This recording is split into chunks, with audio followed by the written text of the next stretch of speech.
2025 meeting of the Glendora City Council. I'd like to call this meeting to order at 7 o'clock p.m. and welcome you all. For the audience tonight, my name is David Friedendahl. I am the mayor of the city of Glendora and serve as the presiding officer over this city council meeting. In consideration of others and the business conducted tonight, please silence your phones and any other electronic devices and refrain from speaking until recognized. Again, this is a public meeting for the community of Glendora. We appreciate and respect your participation this evening. For the record, all council members are present and appear to be willing and ready to conduct some business, so thank you for that.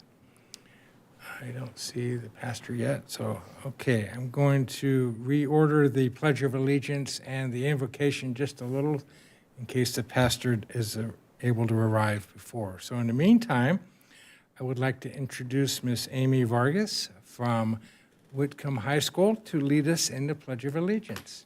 Welcome, Amy. Thank you. Put your right hand over your heart. Ready? Begin. I pledge allegiance to the flag of the United States of America and to the republic for which it stands, one nation, under God, indivisible, with liberty and justice for all. You may be seated.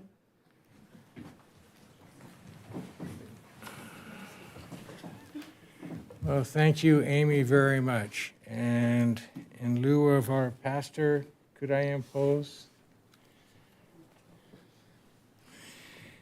the Reverend Karen Davis from the First Christian Church will lead us in an invocation this evening. Thank you, Pastor Davis. Thank you. Let us join together in prayer.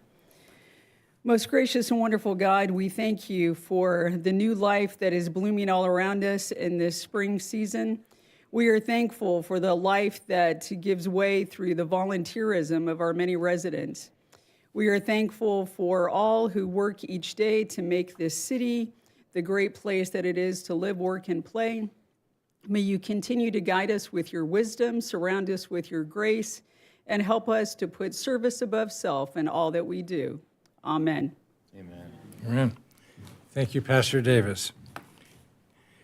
Okay, our first item is a fun one as always, and catching up on what's going on in the important parts of town, our local high schools. So we will have reports from our high school students, and in no priority of order, I'm going to invite Mitch Gibbons from Charter Oak High School to lead us off. Welcome, Mitch. Hello. Thank you for having me. Thank you guys for giving me the opportunity to share everything happening at Charter Oak. So our juniors this week are doing state testing. They completed the English Language Arts section of the CASP testing last week, and this week they're continuing with the science and math sections. Last week we held our annual showcase in the gym, and it was a successful event where our community enjoyed fantastic performances, met teachers and coaches, and saw all of the amazing things our courses and pathways have to offer our students. We will hold our school site council meeting Thursday morning so that we can continue to improve student life at our school. And also this week, our Charter Oak Choir will be performing at the Mount Sac Music Festival. As we're gearing up for our upcoming boys golf, swim, and track and field seasons, some of our teams have already begun to play. Their records are 5-0 for softball, 3-7 for baseball, and 0-1 for boys tennis. Upcoming events at Charter Oak include our prom night rally on April 9th at Royal Oak Middle School to get students excited about the upcoming dance, which will take place on April 26th. The grading period also ends on April 11th, when we will begin to gear down for the eventual end of the school year. That concludes my report, and thank you for your time. Thank you, Mitch. Next, I'd like to invite Lily Lusk from Glendora High School. Lily? Hi, my name is Lily Lusk. I'm currently a junior at Glendora High School. I recently got elected to serve the upcoming term as ASB Executive President. I am pleased to report that as we head into spring, excitement is building with March Madness, where students are gearing up to create their own basketball teams to take part in a friendly competition. Last Friday was the biggest GHS event of the year called Action. I'm sure you're all familiar with this event, but if you aren't, to put it simply, this event is one massive, super competitive class competition. Each grade is assigned a character that ties to the theme and wears their own class color. Then students compete in a series of activities from painting a massive mural, racing in games, strategizing penny wars, and the boys dance in order to win points for their grade. This is truly the loudest event of the year on our campus. Seniors took the victory, followed by juniors, sophomores, and then the freshmen. In all reality, GHS as a whole took the victory within hosting another year of this event where our students exemplify school spirit, compassion, and sportsmanship. We're also preparing for the senior rally and all schools awards event, a time to celebrate our seniors and recognize student achievements. Meanwhile, the cast and crew of the school play, 12 Angry Jurors, have been working hard, and we can't wait to see their performance come to life. In athletics, our spring sports teams are off to a strong start in league play, with plenty of time left to grow and prove themselves. There's still a lot to look forward to, so we hope to keep our energy high and continue supporting one another. Thank you for your time. Thank you, Lily. And next, I'd like to invite Amy Vargas again from Whitcomb High School. Amy, welcome. Thank you. Good evening. Thank you so much for having me here. Our current events on campus are our athlete season is coming to an end with one more volleyball game on April 10th. We are very proud of our Wildcat team and their winning season. They did very well in all of 5 sports, including flag football, softball, basketball, soccer, and volleyball. They showed good sportsmanship and represented Whitcomb well. Prom is coming up soon. Our students have chosen the theme Midnight Masquerade as a theme. We will be celebrating our prom at the Glendora Country Club on Friday, April 11th. In preparation for prom, students were able to choose free prom wear from the Glendora Gives on Friday, April 14th. We have had 4 students attend the event. We are grateful for all the support the community gives our students. Our WASP accreditation visits is on April 14th through 16th. We have been preparing for this event all year. We look forward to showing our best to the WASP committee. CAASPP testing will be at the end of April. Our teachers are preparing students for testing, and we are confident that our students will do their best and show academic growth. Our student recognition brunch is this week, Thursday, on the 27th. We will be honoring 38 students who made honor roll. We will also honor our students of the month and perfect attendance for the 3rd quarter. We appreciate all the community support for this event. Thank you. Thank you, Amy, and we'll see you at the recognition. Lastly, but not least, Alexa Straight from St. Lucy's Priory High School. Welcome, Alexa. Hello. Good afternoon, Mr. Mayor Friedendall and esteemed City Council. To start off March, St. Lucy's had our long-awaited penny wars. Throughout the week, students used pennies to add to their class totals, while silvers was used to sabotage. Of course, the seniors won, beating second place alone by $500. Thanks to the efforts of faculty and staff, we were able to raise about $2,750 for our class of 2026 scholarships. To end this week, our students learned about the working world at Career Day. Women with many different personal and professional backgrounds told their stories, inspiring us to consider their fields. Girls had the option to listen to detectives, fashion show managers, nurses, and accountants, to name a few. Together, we had a pizza lunch in our amphitheater, enjoying our early dismissal. Additionally, our students were focused for the first 2 weeks of March as our 3rd quarter came to an end. With that quarter now closed, students are getting a strong start in the 4th quarter as seniors consider their college decisions. The St. Lucy's community is keeping all seniors in their prayers as they go through the college admissions process, knowing that God will lead them where they need to be. We've considered many religious days as the month continued. On March 17th, everyone enjoyed St. Patrick's Day from home. A bishop granted us this day off school 2 years ago, and since his passing, we have kept this day off in memory of him. We also started our Lenten season together with an Ash Wednesday Mass. We have also started multiple mornings with a prayer service in honor of feast days such as St. Joseph's Feast Day and St. Benedict's. On March 14th, or Pi Day, ASB hosted our first ever senior sleepover. The class of 2025 was invited to a night of fun on our campus. This included food, a midnight scavenger hunt, movies, reading brain rot lists, and so much more. Each girl found something they loved at this sleepover, making another special memory before graduation. Tomorrow, students are listening to a special speaker address cyberbullying, along with cybersecurity and social media. Now more than ever, this talk will touch on themes that affect our everyday lives. Last year, we had a similar session led by Glendora PD, and we are so excited to see what lies in store. In the evening, we will have our 2nd ever annual Powder Puff. Juniors will take on the seniors in a football game at Damien High School, fighting against the odds. Us now seniors hope to secure our 2nd victory and maintain our title as champions. On Thursday, St. Lucy's will be hosting a session for our incoming class of 2029. They had received their welcome signs earlier this month and are now invited to inherit the class color yellow. ASB and senior class office will be hosting a rally while the parents speak to the faculty and staff. Our spring sports have just started their league season after a few weeks of preseason. Both swim and track took on Etiwanda this week with a narrow loss on land and a narrow victory in the water. Swim continues with a swim meet tomorrow as track prepares for another invitational on Saturday. Simultaneously, our first ever dance team has continued competing throughout the month. They have been winning awards in both individual and group performances, and we are so proud of them. Our next generation of Damien Spartan Spirit Song and Cheer has just been selected. Congratulations to all the girls in each of these activities, and we wish them all the best of luck. We will wrap up the final day of the month, next Monday, with an asynchronous day, giving students and faculty an opportunity to rest before our last prom season. Thank you so much for giving me the opportunity to present. I can't wait to be back next month with my shadow and successor, but until then, have a good night, stay safe, and God bless. Thank you, Alexa, and thank you all students for the update on the wonderful activities in your schools. So we appreciate it very much. Next, we'd like to move along to reordering of or any additions to the agenda. Does anyone wish to add anything or reorder? Seeing none, thank you. That brings us to public comment. I would like to open the public comment period and invite members of the public to address the legislative body. Speakers are limited to 3 minutes, speaking once on both on and off agenda items. If you are in attendance, please fill out a speaker card and submit it to the recording admin, speaker card, prior to the commencement or the conclusion of public comment. Once recognized, speakers should advance to the podium. Please state your name and subject matter you wish to discuss and share your comments. At this point, I have 2 speaker cards in hand and will invite them in order of presentation. Mr. Jack Evanilla.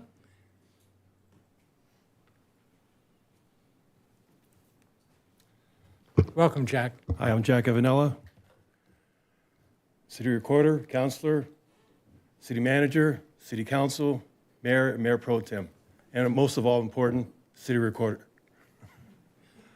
Okay, I'm here to share 2 hats today. I'm here for the Trail Day coming up.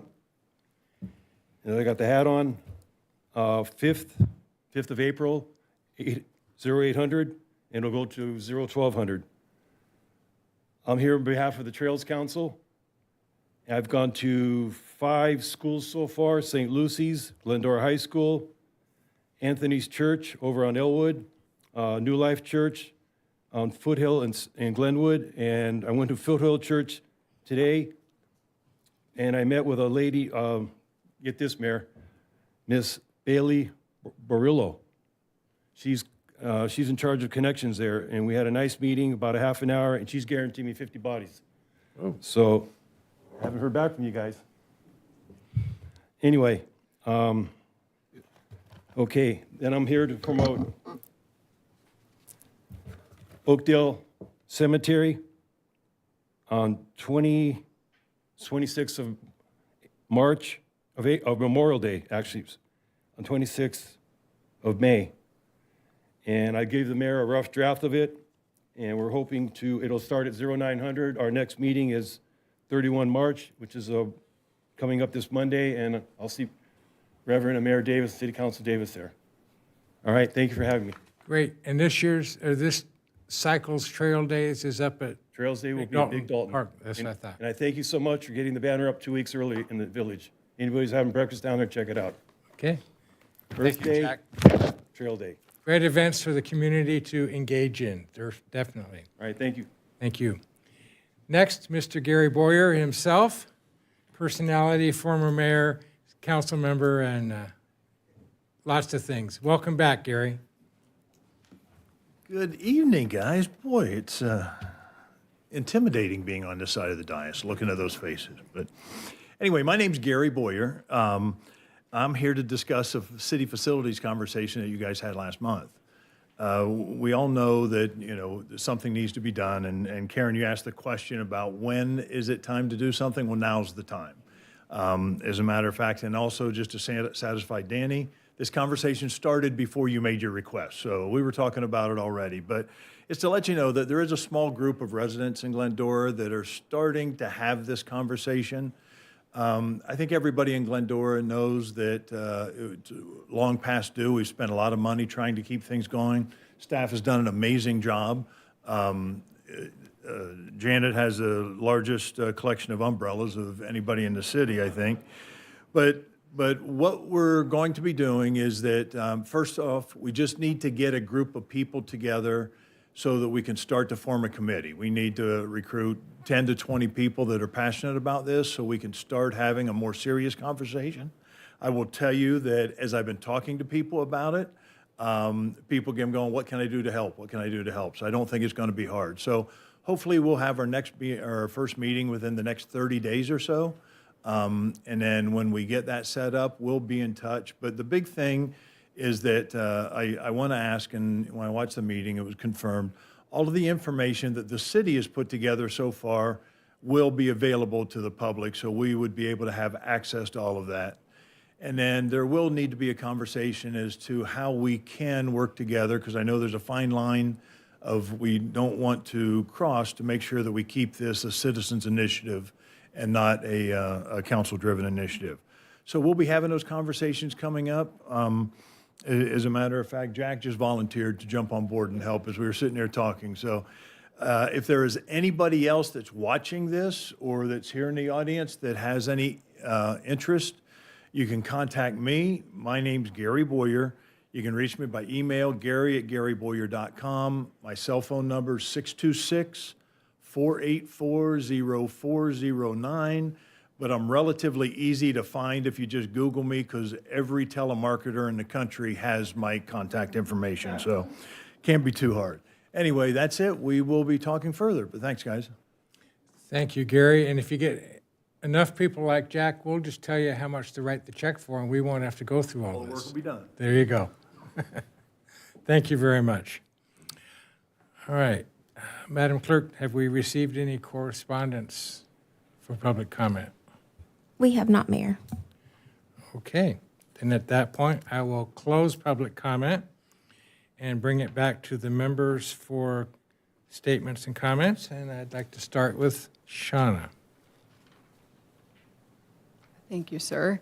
I actually have two things I want to talk about. First, to kind of piggyback onto what Gary said about the infrastructure. After the last meeting, I posted on my social media some photos and videos of our library. And after that, I had a sense that I wanted to make sure that I clarified. I don't think that the issues with the infrastructure are anybody's fault, certainly not staff's fault or past councils. I think that Glendora has done a good job for many decades of fixing issues to be fiscally conservative, I guess. But I think we're just at the point now where you can only fix something so much before it becomes cost prohibitive. And I think because our staff does such a good job at keeping everything looking really good, a lot of people had no idea. So I just want to, make sure everybody knows we have the hardest working group of employees anywhere working for this city. And I think, probably a lot of people don't realize that, but I just want to commend everybody for their hard work, especially Janet and her team. I know they go through a lot when it rains. And then secondly, last week I had an opportunity to spend some time with our police department. And I just wanted to say, first of all, thank you for the time that you guys gave to me. I thoroughly appreciated it.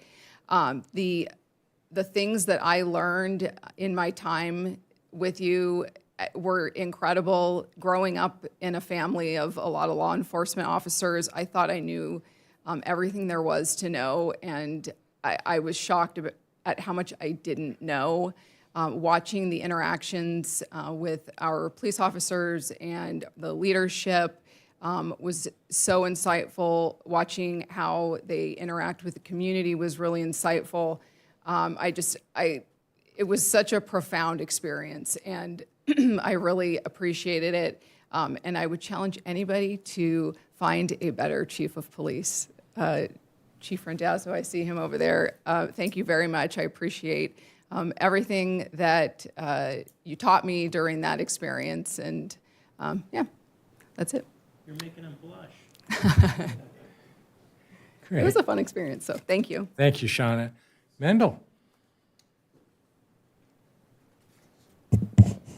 Get this button pushed. I don't want to step on anyone's toes, but Citrus is 110 years old, and Saturday night, David, Michael, and I and our wives were honored to be there to celebrate with them. Successes that they've had, lives that they've shaped, people that are not out there doing all of the good work because of the skill sets that they've learned there. So I just want to say thank you to their fine team, their incredible staff. It was just a wonderful night to celebrate them and know that they're right here and they're ready to teach us in many, many kinds of ways that all of us can probably learn from. So that was a wonderful time. And that's all. Thanks. Okay. Thank you, Mendel. Karen? Thank you, Mr. Mayor.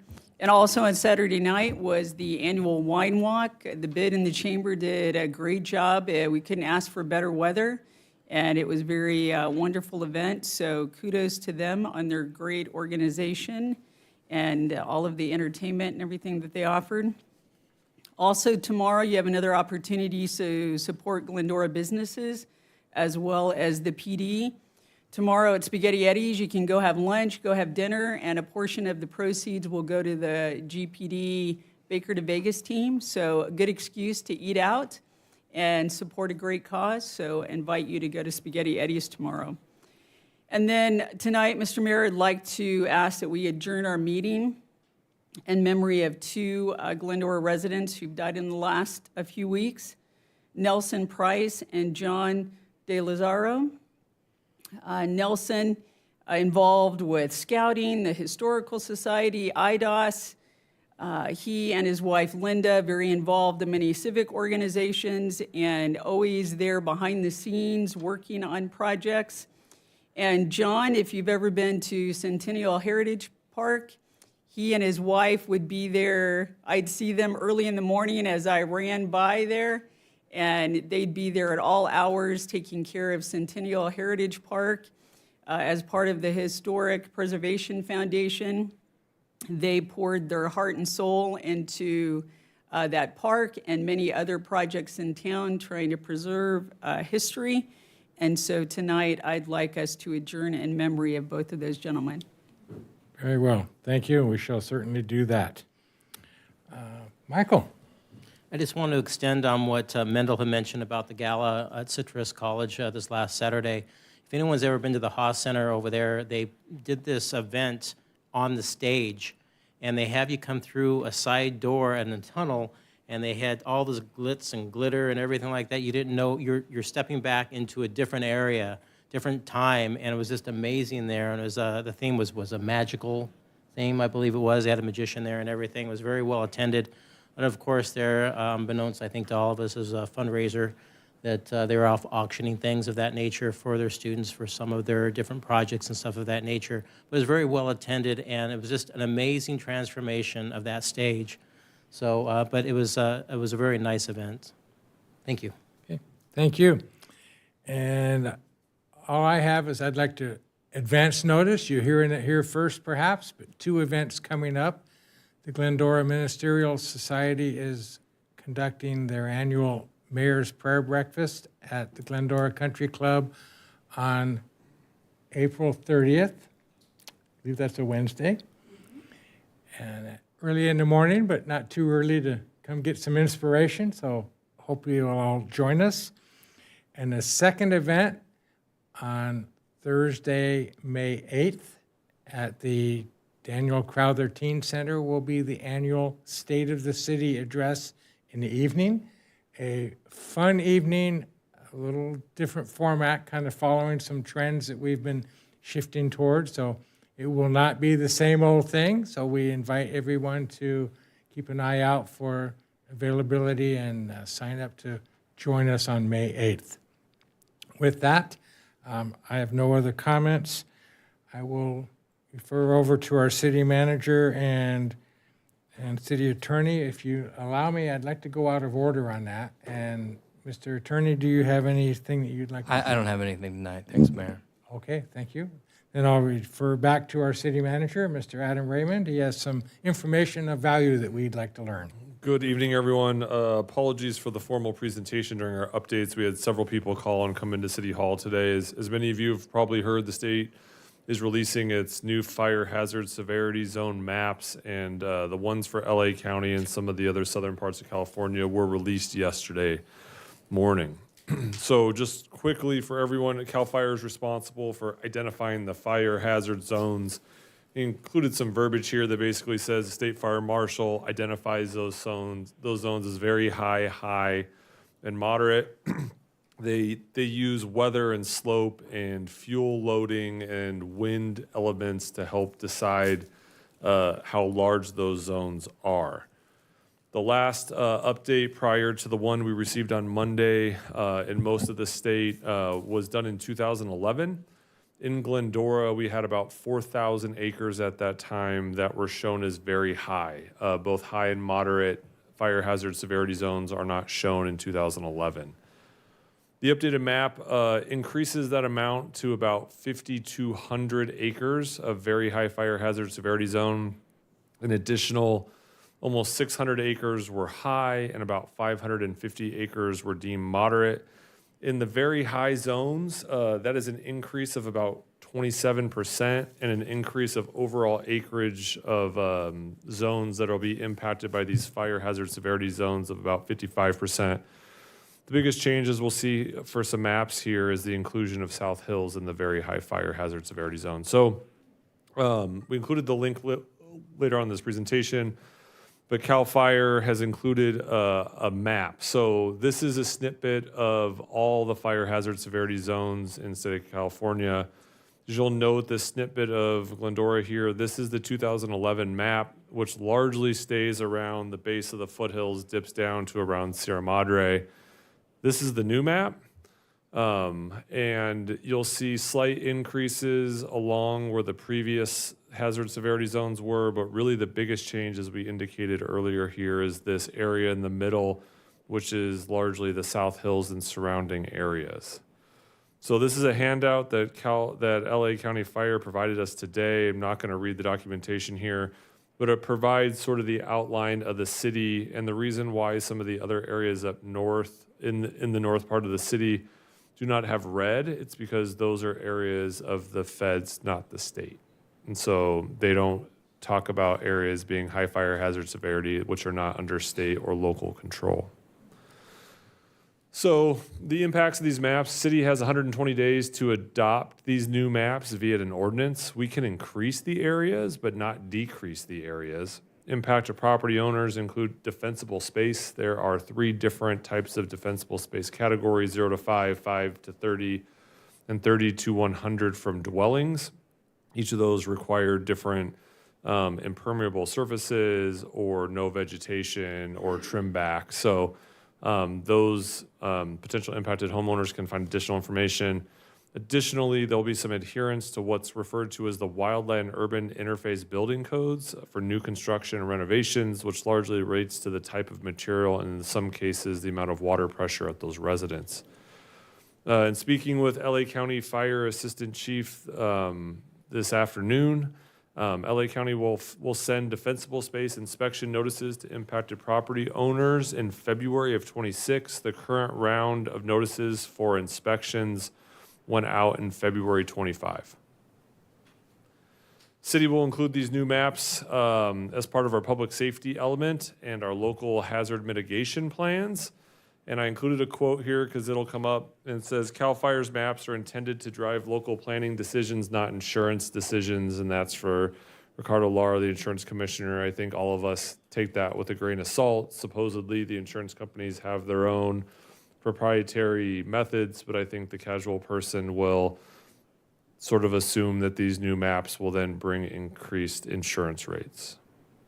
We didn't use any specific links here. We use the longer verbiage on these links. We'll make this information available to the public. There is both frequently asked questions on high fire hazard severity zones, which have been around for a long time. This is just an expansion. There's also some insurance FAQs, and then the map that we included earlier where you saw pre and post 2025 new maps in 2011 will be available. And then happy to answer any brief questions the council may have. But we'll provide this information to the public in a manageable fashion and let them know where they can find resources. Again, for us, the big impacts are really the expansion of the area, more predominantly along the foothills. So more homes along our foothills will be impacted by the zoning and as well as South Hills. Okay, well, thank you very much. And I happened to have an opportunity to listen to the insurance commissioner make a presentation last week, as well as am sitting on a Cal Cities Wildland Fire Insurance Working Group. And between them, they are working hard to try to create opportunities for insurance companies to come back to do business in California, as opposed to canceling homeowners or insured and making it tougher for them to get insurance. So lots of efforts are working to try to mitigate this and make it something we can work with as residents. Okay, thank you. Any other comments? No? All right. Moving on to the next item, we get the opportunity to recognize a community partner and with a proclamation, and I will present this. And it's a proclamation being presented to the American Red Cross. So whereas this March, we celebrate American Red Cross Month by recognizing the compassionate acts of people in Glendora and by renewing our commitment to lend a helping hand to our neighbors in need. Since Clara Barton founded the American Red Cross more than 140 years ago, generation after generation has stepped up to deliver relief and care across our country and around the world, bringing out the best of humanity in times of crisis. And whereas advancing this noble mission, the volunteers, blood and platelet donors, and supporters who now give back through the San Gabriel Pomona Valley chapter of the American Red Cross remain unwavering in their commitment to prevent and alleviate human suffering in the face of today's emergencies. And whereas just this year, the Red Cross responded to the tragic and devastating Palisades and Eaton wildfires. More than 1,500 trained Red Cross disaster workers answered the call, providing support to over 22,000 households.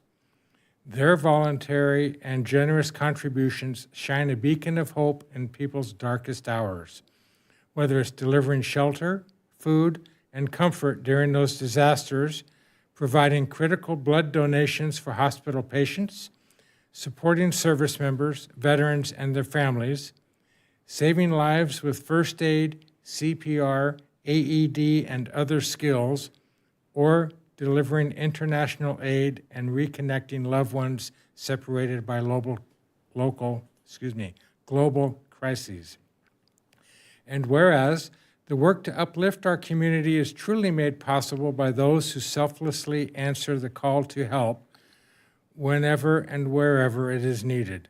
We hereby recognize this month of March in honor of their remarkable service, and we ask everyone to join in their commitment to care for one another.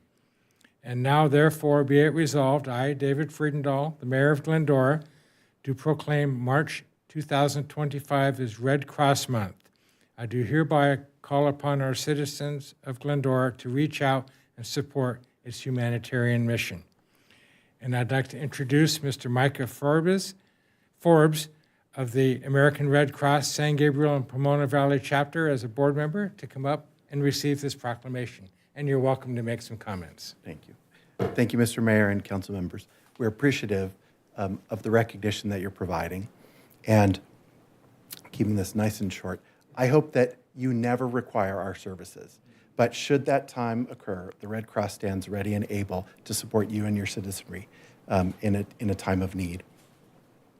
I ask one thing only. If any of you or your citizens have an opportunity to do so, please donate blood.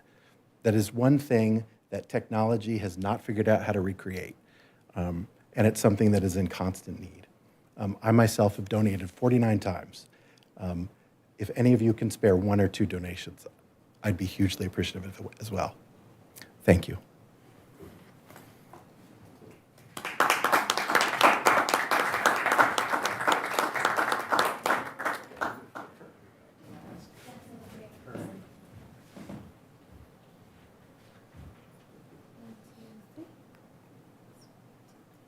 Thank you.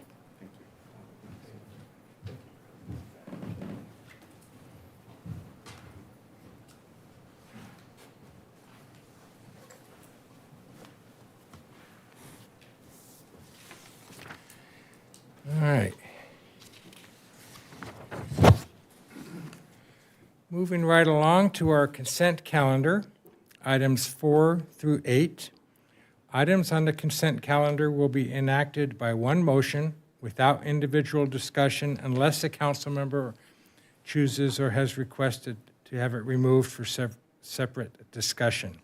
Does anyone wish to pull or have comment on an item on consent? Seeing none, I will entertain a motion to accept items 4 through 8. I'll move items 4 through 8. Second. Motion by Michael, second by Mr. Thompson. And I will ask us now to please vote. Looks like items 4 through 8 have passed unanimously, and I thank you for that. Okay.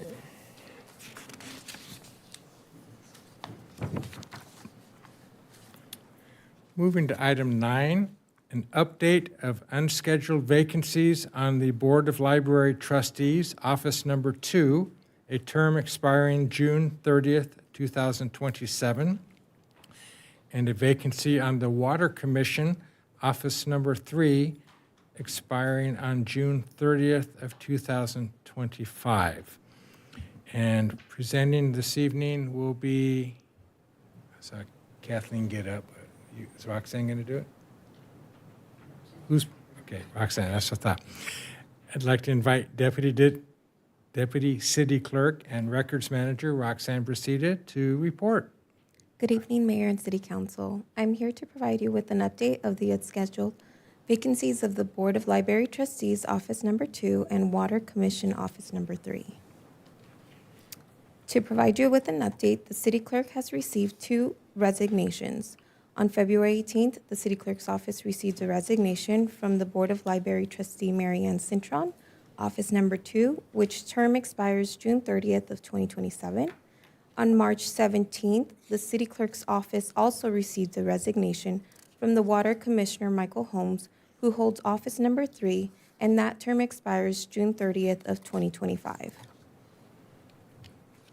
For the Board of Library Trustees, a notice of unscheduled vacancy was posted on the bulletin board's website and advertised in the San Gabriel Valley Examiner with the application deadline of Thursday, March 20th.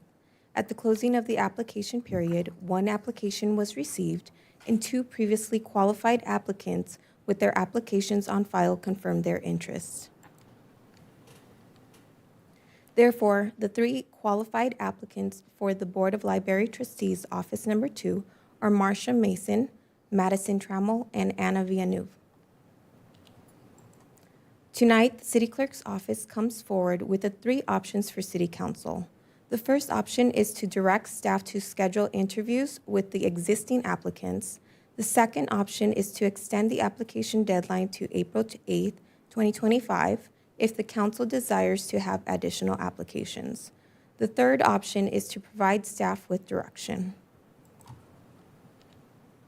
For the Water Commission, a notice of the unscheduled vacancy was prepared for publication. However, with the term expiring on June 30th, 2025, Staff is recommending that the recruitment for the unscheduled vacancy be postponed for office number 3 until the annual recruitment process is conducted.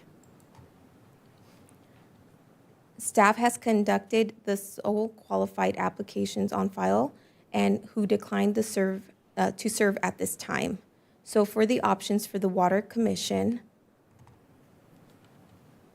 staff is recommending 3 options to City Council. The first option is to direct staff to postpone the recruitment to fill the unscheduled vacancy for the Water Commission Office Number 3 until the annual recruitment is conducted. The second option is to direct staff to open recruitment to fill the unscheduled vacancy for the Water Commission, or the third option is to provide direction to staff. Here are the recommendations for the Board of Library Trustees and for the Water Commission. I am available to you for any questions. Thank you.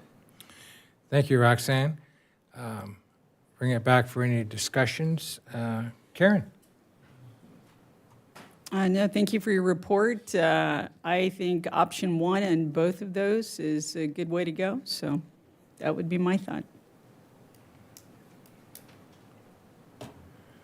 Okay, and Mendel? I would like to consider looking at option 2 for both of these. I think we're in a critical point of time for both of these boards and what they need to do, and I would like to make sure that we have ample time to get the qualified folks that I think that we need, and having a little bit more time, I think, would help that. So that's where I stand. Okay. Shauna? Thank you. I appreciate the report and the service of these 2 individuals. I concur with Karen. I would go with option 1 on both. I don't have any questions, but that's what my choice would be. Okay. Michael? I think that since this is a new opportunity that's being broadcast out there, I would agree with Mendel and do option 2 for both. This needs to be put out there, so give people the opportunity to apply if they wish, since this is, again, just being put out there for full disclosure and transparency. So just to confirm, with the Water Commission recruitment of that vacancy, that term does expire this June, and our policy requires us to publish that notice 3 consecutive weeks. By the time we actually do the appointment, that position's going to be vacant again. Which is why I suggested number 1, Yeah. because it's going to take you that long anyway, and you're still recruiting. And they would have to reapply to be considered for the annual Well, appointment. that could be number 1 for the water, but number 2 for the library. Yep. Okay, just as a clarification, I think that's good, so thank you for that. Yeah, that makes sense in my mind. Okay, any other comment? No. No, okay. I would promote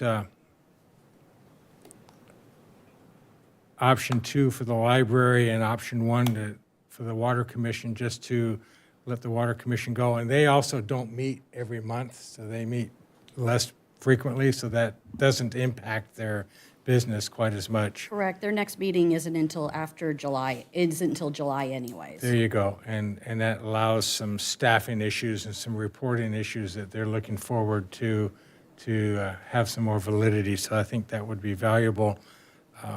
Certainly, I want to thank the 2 candidates that did tender their resignation for their service. It's a valuable need to the community. I would also like to ask that when we do get to the point of doing interviews, that we, unless it's an extreme case, we do live interviews as opposed to hybrid interviews.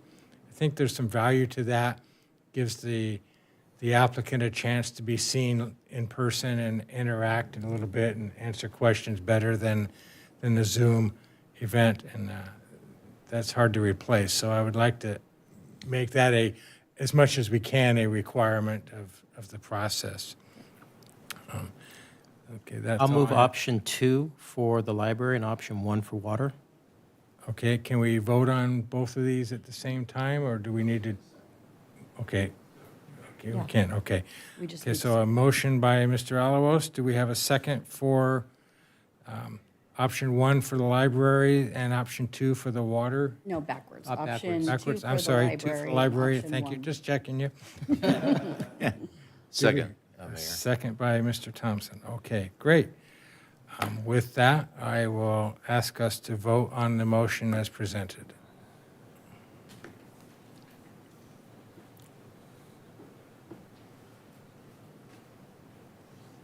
Have we all beat on the box? Oop. Okay, looks like the motion carries unanimously. And I thank you for that, and thank you for the presentation and information.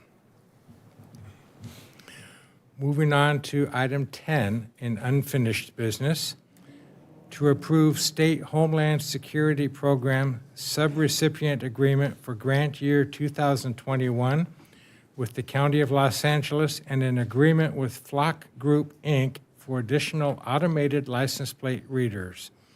And presenting this evening, one of our best stars, Mr. Mark Archibald, our Support Services Supervisor. So welcome, Mark. Thank you, sir. Good evening, Mayor, City Council.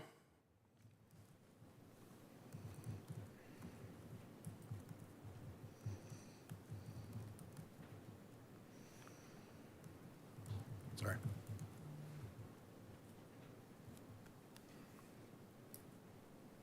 There we go. Sorry about that. The State Homeland Security Program funds equipment to enhance law enforcement's terrorism response. The City of Glendora received $72,000 to lease automated license plate readers, which use imaging and optical character recognition to process license plate data in fixed, portable, or vehicle-mounted setups. Since 2021, Glendora has collaborated with Flock to bolster crime monitoring use license plate reader cameras that track city entry points and alert officers to stolen vehicles, wanted persons, and missing individuals. To optimize Homeland Security grant funding, staff suggests expanding the Flock camera network throughout the city. In May of 2021, City Council approved entering into a 2-year agreement to implement the license plate reader system in the city of Glendora. In December 2023, City Council approved entering into a 5-year master services agreement with Flock to continue the use of Flock license plate reader systems within the reader system in the city. The City of Glendora received $72,000 through the Homeland Security grant to improve public safety infrastructure. Initially, the funds were allocated for law enforcement bollards, but the project greatly exceeded that grant amount. To make the most of the Homeland Security grant funding, staff proposes redirecting the grant to expand the Flock system across the city.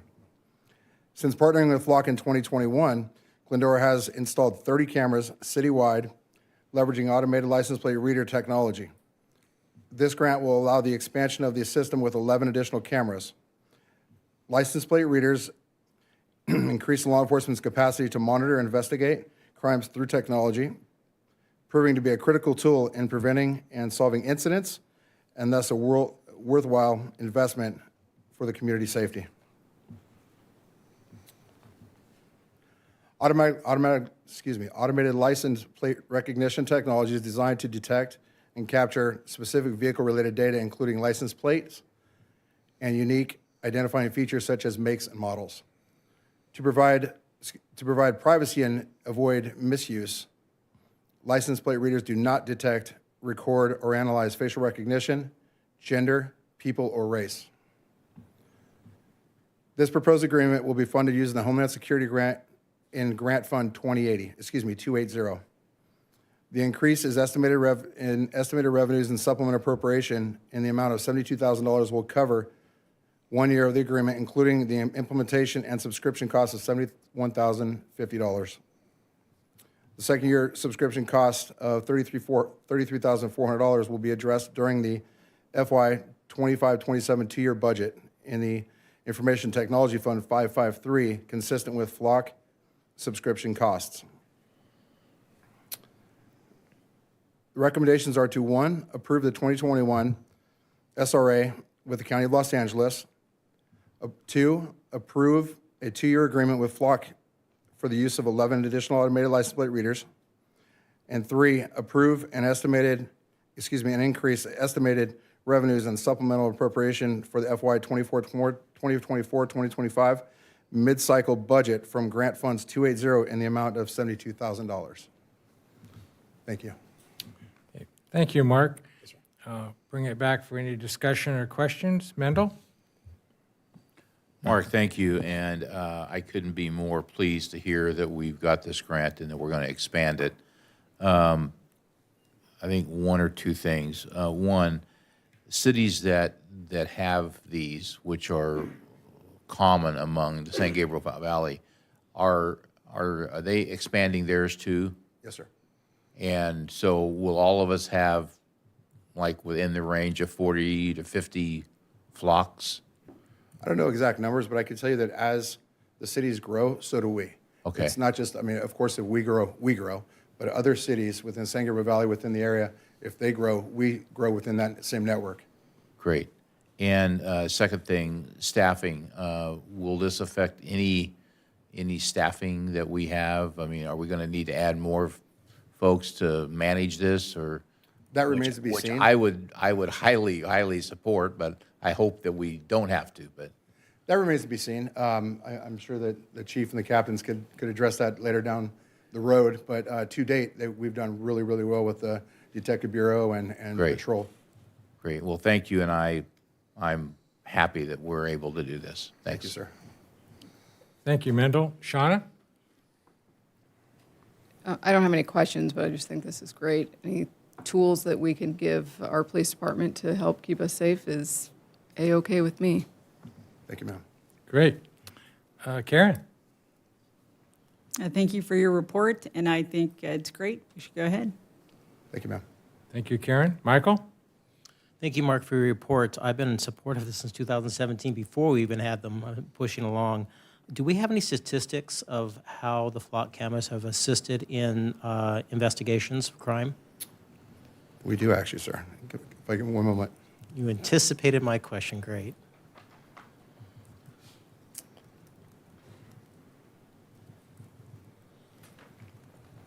In an effort to shorten my my presentation, I took those out. Excuse me. You can paraphrase. So in 2024, we utilized flock technology in 53 cases to identify potential suspect vehicles, aiding in investigations and enhancing public safety efforts. The system has already been employed 8 cases to date in 2025. Wonderful. So certainly on track, and with those additional 11, that would wrap up as well. Great. Thank you. I'm in full support. Thank you, sir. Great. Thank you, Michael, and thank you, Mark. Question I have is related to the grant funds. Yes, sir. In the barometer around us on grant funding and things, is this safe? Is the money in hand, or are we confident that we actually get it? I personally can't guarantee that, but I can tell you that we've had the grant continuously since 2017, and it's never failed us. It's a great grant. It's Homeland Security. We're following the national priority for the annual, because they do change throughout the years, the national priorities that we have to abide by and by certain things, and we're right in line with that MPA. Okay, well, we'll hope that some greater power doesn't whittle away at it and keep it going. But I am in support of this, and certainly given the increased incidents that the community is experiencing, I think more eyes are good. So thank you for that. With that, no more questions. I would entertain a motion on this. Items 1 through 3. Motion by Michael. Do we have a second? Second. Motion second by Mendel, and would ask us to please vote.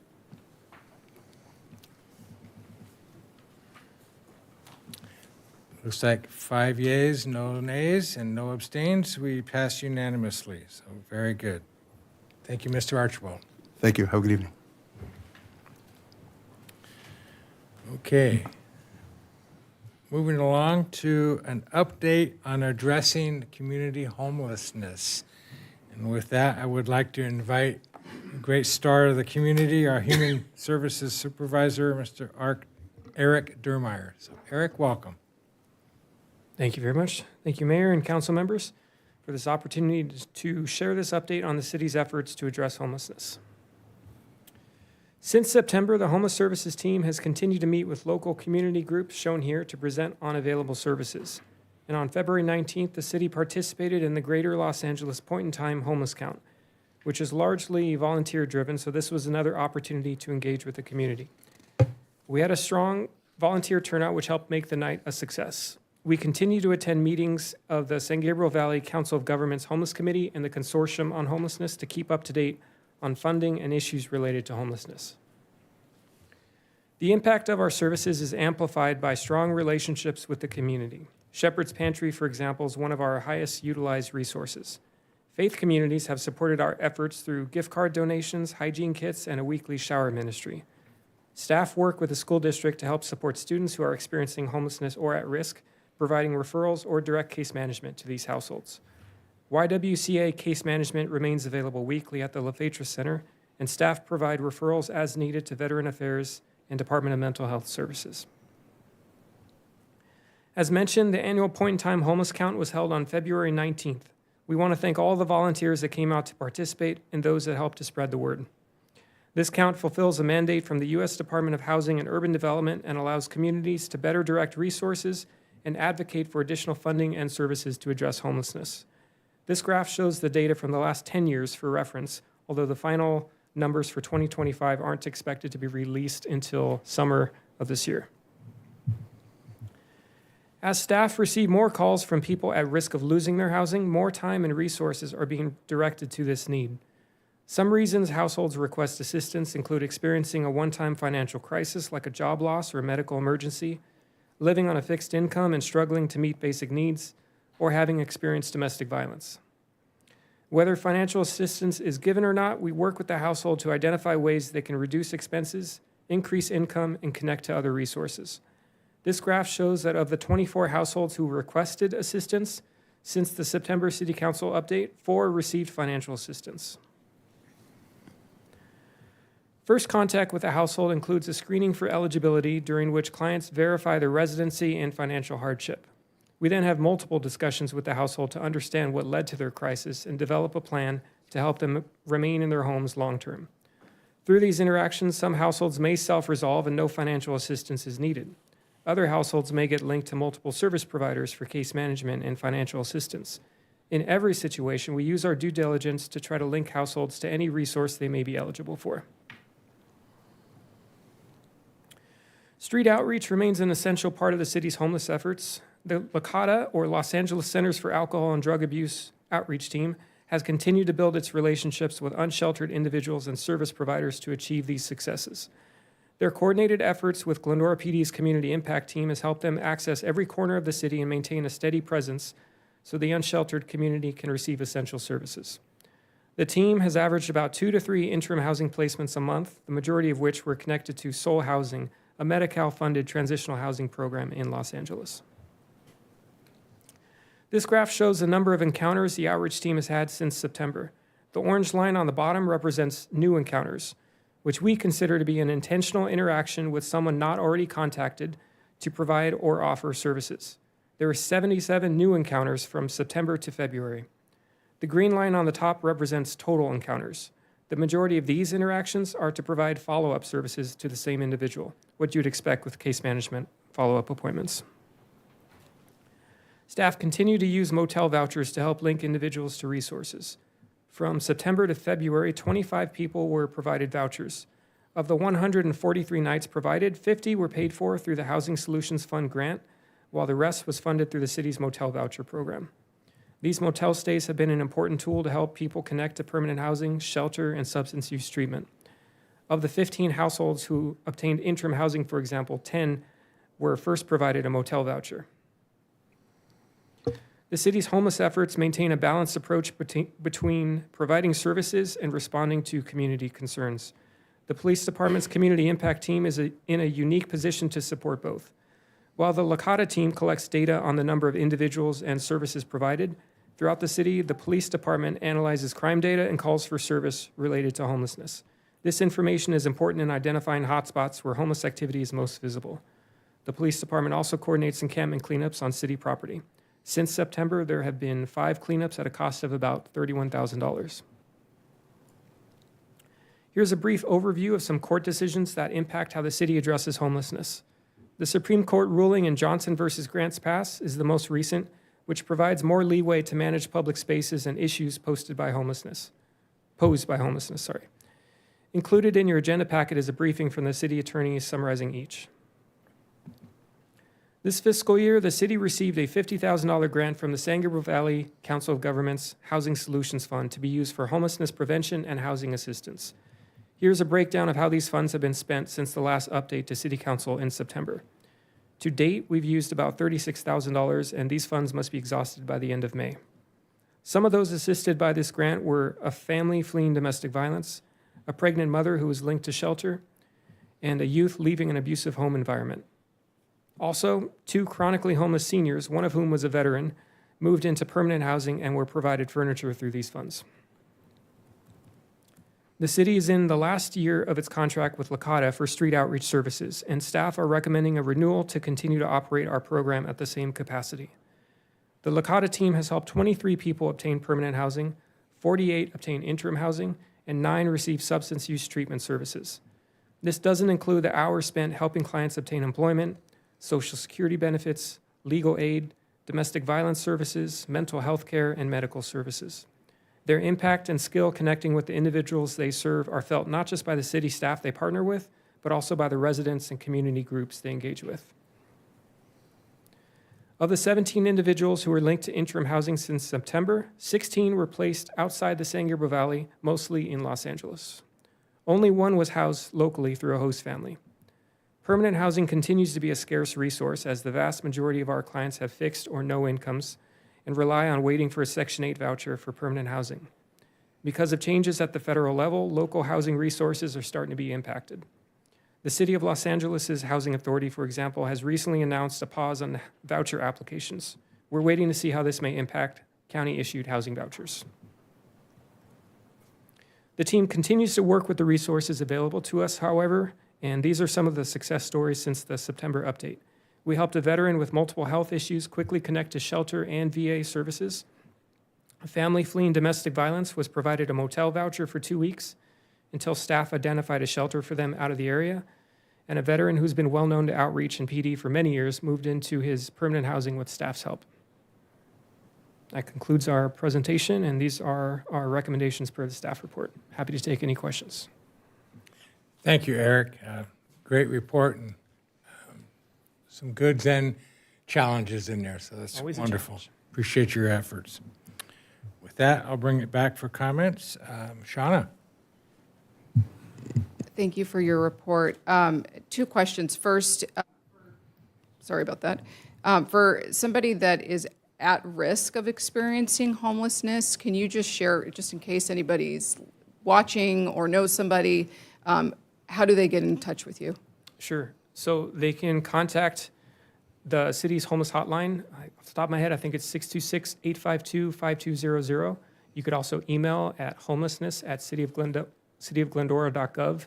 A lot of people walk into the LaFetra Center. People may not know that the LaFetra Center is a great hub.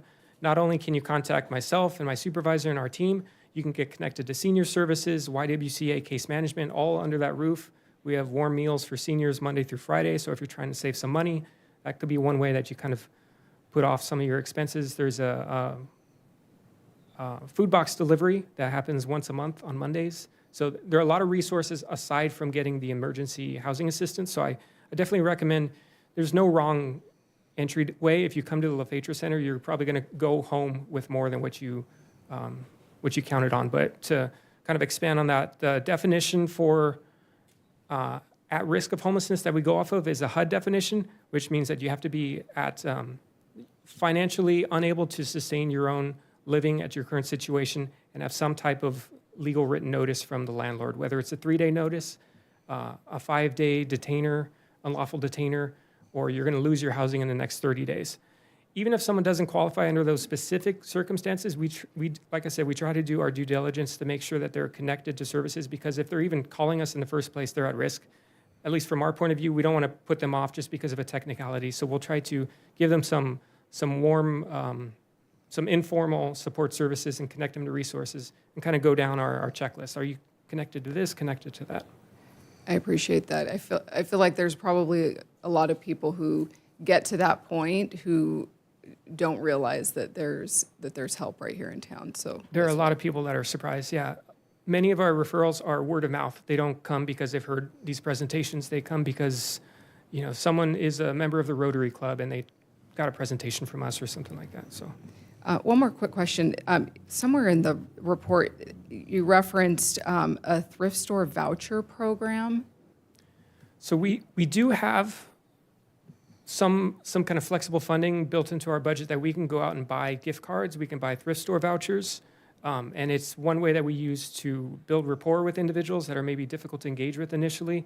It's another way that we can kind of offset some moving costs. So if someone's moving in and they need some new clothes or they got a new job and they need new clothes. For example, we have someone that we're going to be sending on a plane tomorrow to some housing, and she had no clothes waiting for her at the place she's going to, and she's got a limited amount of space. So we went to the thrift store today and used those vouchers. Do you know off the top of your head which thrift store we're partnered with? And the reason why I ask is we have a great thrift store here in town that's actually owned by a Glendora resident. So I'm always looking for opportunities to support Glendora residents as well. Sure. I don't know if we're using a larger thrift store or one of our local ones. We use New Unto Others, and they've been a really good partner with us. Okay, that's what I was thinking of. Great, thank you. Thank you. Great. Thank you, Shauna. Mendel. Mayor, thank you. Eric, thank you for the absolutely superb job that you are doing, that your team's doing. I know that Debbie does a lot, and the police department is out there, and they offer incredible care and guidance. So thank you. This update has really been good, and I appreciate that. I support this, and I'm anxious to see it done. And lastly, I think the service that's named in item 2 has been nothing but superb. They and their team have worked hand in hand. I've heard a lot of stories, and they've all been very, very good. And I just want to extend my support for them, and I hope that we can continue with them. I would alert folks that this is different than LASHA. They have been in the news, not so good news, and for the sake of the staff that's nervous about what I'm going to say, I'm going to stop there. But this group is everything that it should be. So thank you. Appreciate it. Thank you. Great. Thank you, Mendel. Karen?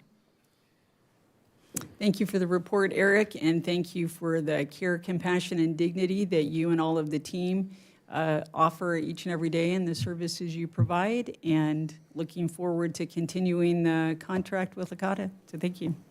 Thank you. Thank you. Thank you, Karen. Michael? Thank you, Eric, for your report. With you and the staff and Debbie and everybody, it's just amazing what you do with relationship with the PD as well. I don't know how you do it. It's a labor of love, as it were. Couple of questions. First, on New Unto Others, do you happen to know if you need more vouchers? Because I've supplied some in the past. I know others folks, if they knew this was available, they would do so as well. It is an ongoing need, so, we never say no to donations. We've received gift cards, like I mentioned in the report, from community members that are looking like, what can I do? So people have given us food gift cards. Hygiene kits are welcome. Thrift store vouchers are always welcome. We talked about New Unto Others being a local kind of Glendora-owned business, so it's great to support that as well. So yeah, we could definitely use this support. Appreciate it. Last question. You mentioned the 5 locations since September 24 of cleanup. How has that gone since years past? Is it getting better, worse?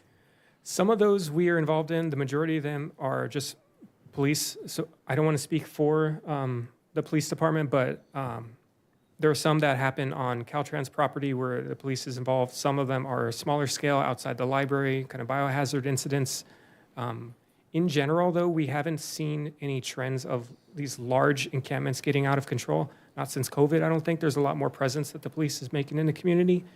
And I kind of hinted that with the police collaboration, we have access to every corner of the city. And that's true, because there are some areas that wouldn't necessarily be safe or appropriate for us to go by ourselves, which is our two-person Lakota team. So we always have the community impact team go with us. And so with that consistent presence, the individuals that are out there, they know that we're coming, they kind of expect us. And it lets us know when things are starting to get out of control. And we could talk to them about, cleaning things up or maybe moving to another more appropriate area. Or if need be, the police will reach out to our vendor, Ocean Blue, and then set up a cleanup. This may be more of a challenging question, is when you have the homeless folks around you, they're not always visible, if you will. How often do you receive phone calls or tips or something from the residents or someone within the city as opposed to PD or your team going out there? You have any statistics on that? Yeah, that's a good question. This is kind of anecdotal, but we haven't gotten as many resident-based referrals lately. We got one that was kind of on the verge of, on the border with San Dimas about a month ago, but it's kind of a mixed bag. I wouldn't say it's more police, it's more residents. It's from all over. Like I said, it's a lot of self-referrals. People find out about us through their friends. Some people see an individual down the street and they're concerned, and so the majority of the referrals that do come from residents come out of concern, which is kind of what we like to see. We have compassionate neighbors that want to see someone access service. So I would say it's kind of evenly distributed. And the mix of individuals that you're encountering trying to help, do they have a connection with Glendora typically, or? The majority do. With the hospital being where it is and with the Gold Line being where it is, we do have a handful of folks that come in, we don't recognize them, and then we outreach them and we try to find them again, and they're just gone. Some people, because the police are here 24/7, so they interact with people at all hours of the day and night, and they'll have a different story. But as far as us, those people that are probably just getting off where the Gold Line ends and then finding a safe place to crash for the night are usually heading out anyways. And so occasionally we'll help them with that. If they need a bus pass, if they already have a destination to Pomona or Los Angeles or something, we'll help them kind of facilitate. But that's kind of steady too. Like the graph I thought was interesting that we added in there that shows the new encounters and the total encounters. We don't see any major spikes of new people, at least not since September. So we'll continue to add that into the presentation so you can kind of see the growing trends, especially with the Gold Line opening up. That'll be interesting to track. Are many of these people in the coordinated entry system? And if they're not, are you able to put them into it? We can definitely put people in. I would say the vast majority are already. They may not have very many notes or like program enrollments, which shows kind of like how hands-on they've been with other case management, depending on kind of the resistance to what was offered to them in the past. But at least their information is. So we could see that this is someone that's been on the street for a while. Okay, great. Thank you, Eric. Thank you, Michael, and thank you, Eric. And remarkable performances and efforts by the Human Services team, LA CADA's partnership, and certainly the police department's community engagement team or impact team. I support this, and I certainly support renewing our contract with LA CADA. Great choice for a service provider. I would like to, on my soapbox a little bit, share the continued discouragement of the fact that this is not Measure H money that we've been paying for a long time. This is not Measure A money that we're going to start paying double of coming our way because there's a disproportionate amount of return, no reflection on your services. You're the victim of this, this lack of support from the county's fundraising, if you will. Very grateful for San Gabriel Valley COG, the Council of Governments, for their participation and willingness to share. Thank you for that. For those folks, we as a city continue to lobby and legislate and lean on and stomp our feet to the folks that are getting all the monies from our sales tax revenues and asking for a more proportionate return of that. So, I don't know, my head hurts from hitting it so hard on the low door there, but we won't quit on that, but thank you for supporting and doing great remarkable service with the tools you've got. So that's great. With that, I will open up for a motion to accept the recommendations. So moved. Moved by Karen, second. Second? Second by Mendel, and I would ask us to please vote on the measure.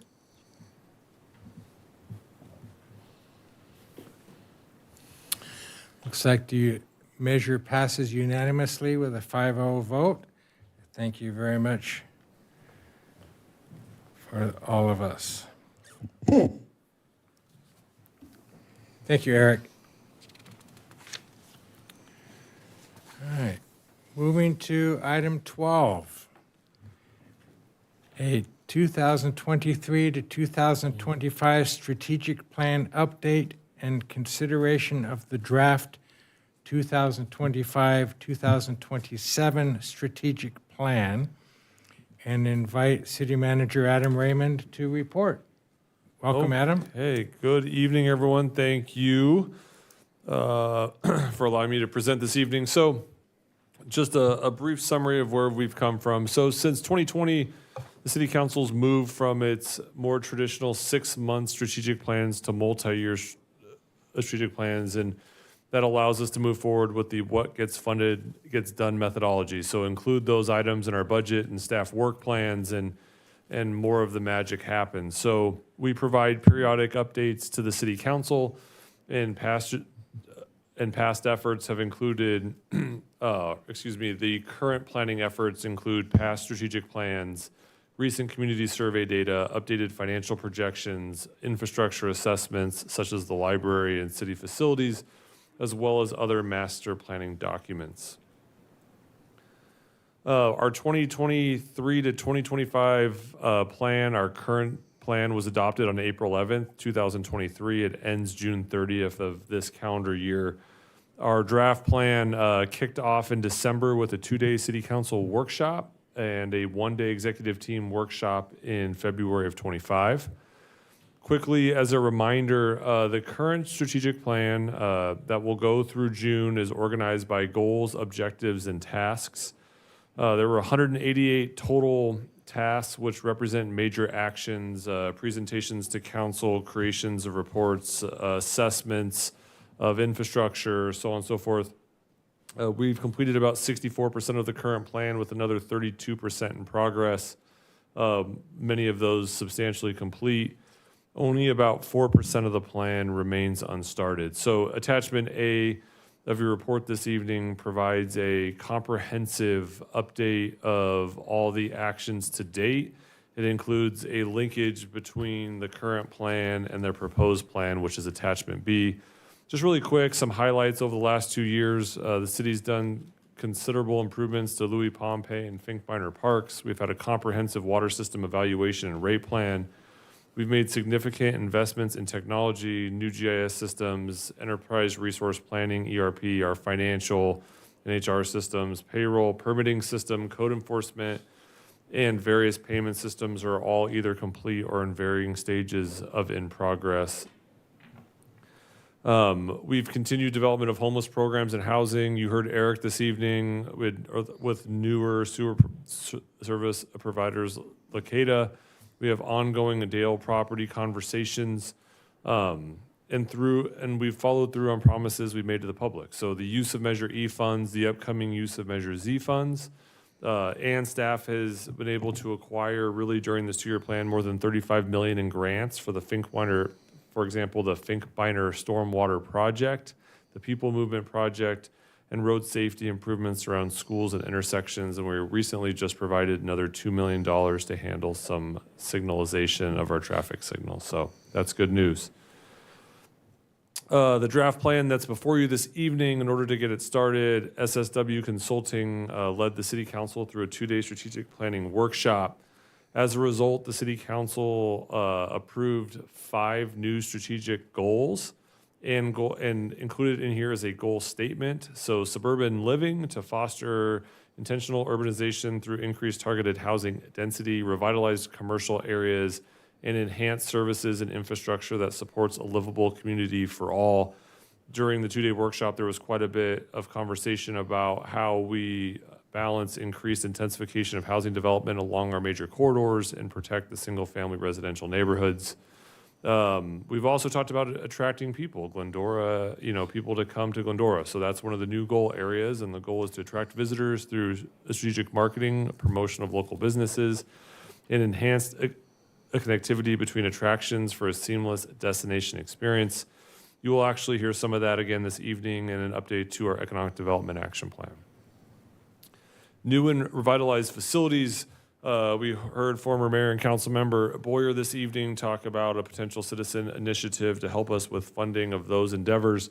But really the council's goal is to develop new and enhanced facilities, including a modern civic center and improve public spaces that foster the connectivity, accessibility, and civic pride. And really this builds upon the millions of dollars the city has put into its parks and facilities over the last 5 years.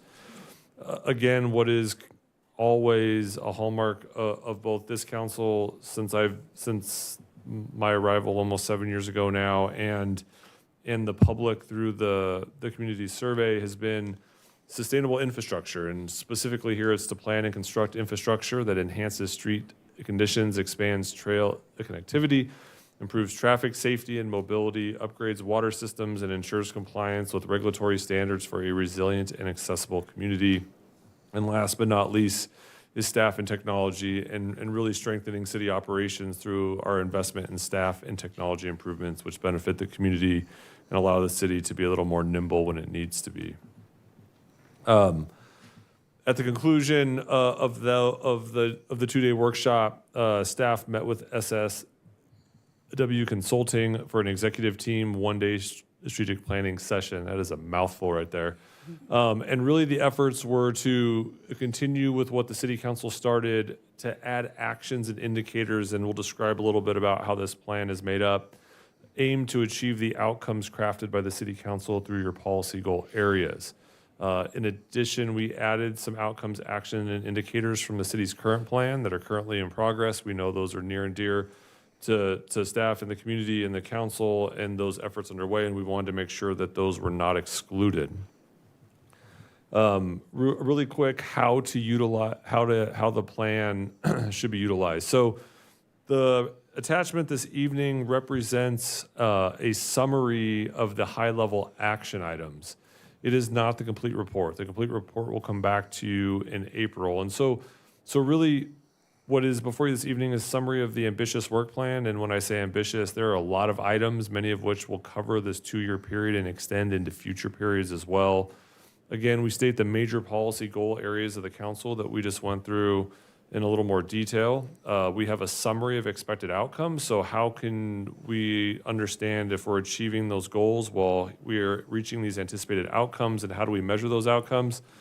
We list the expected actions and indicators that assure those outcomes are being met.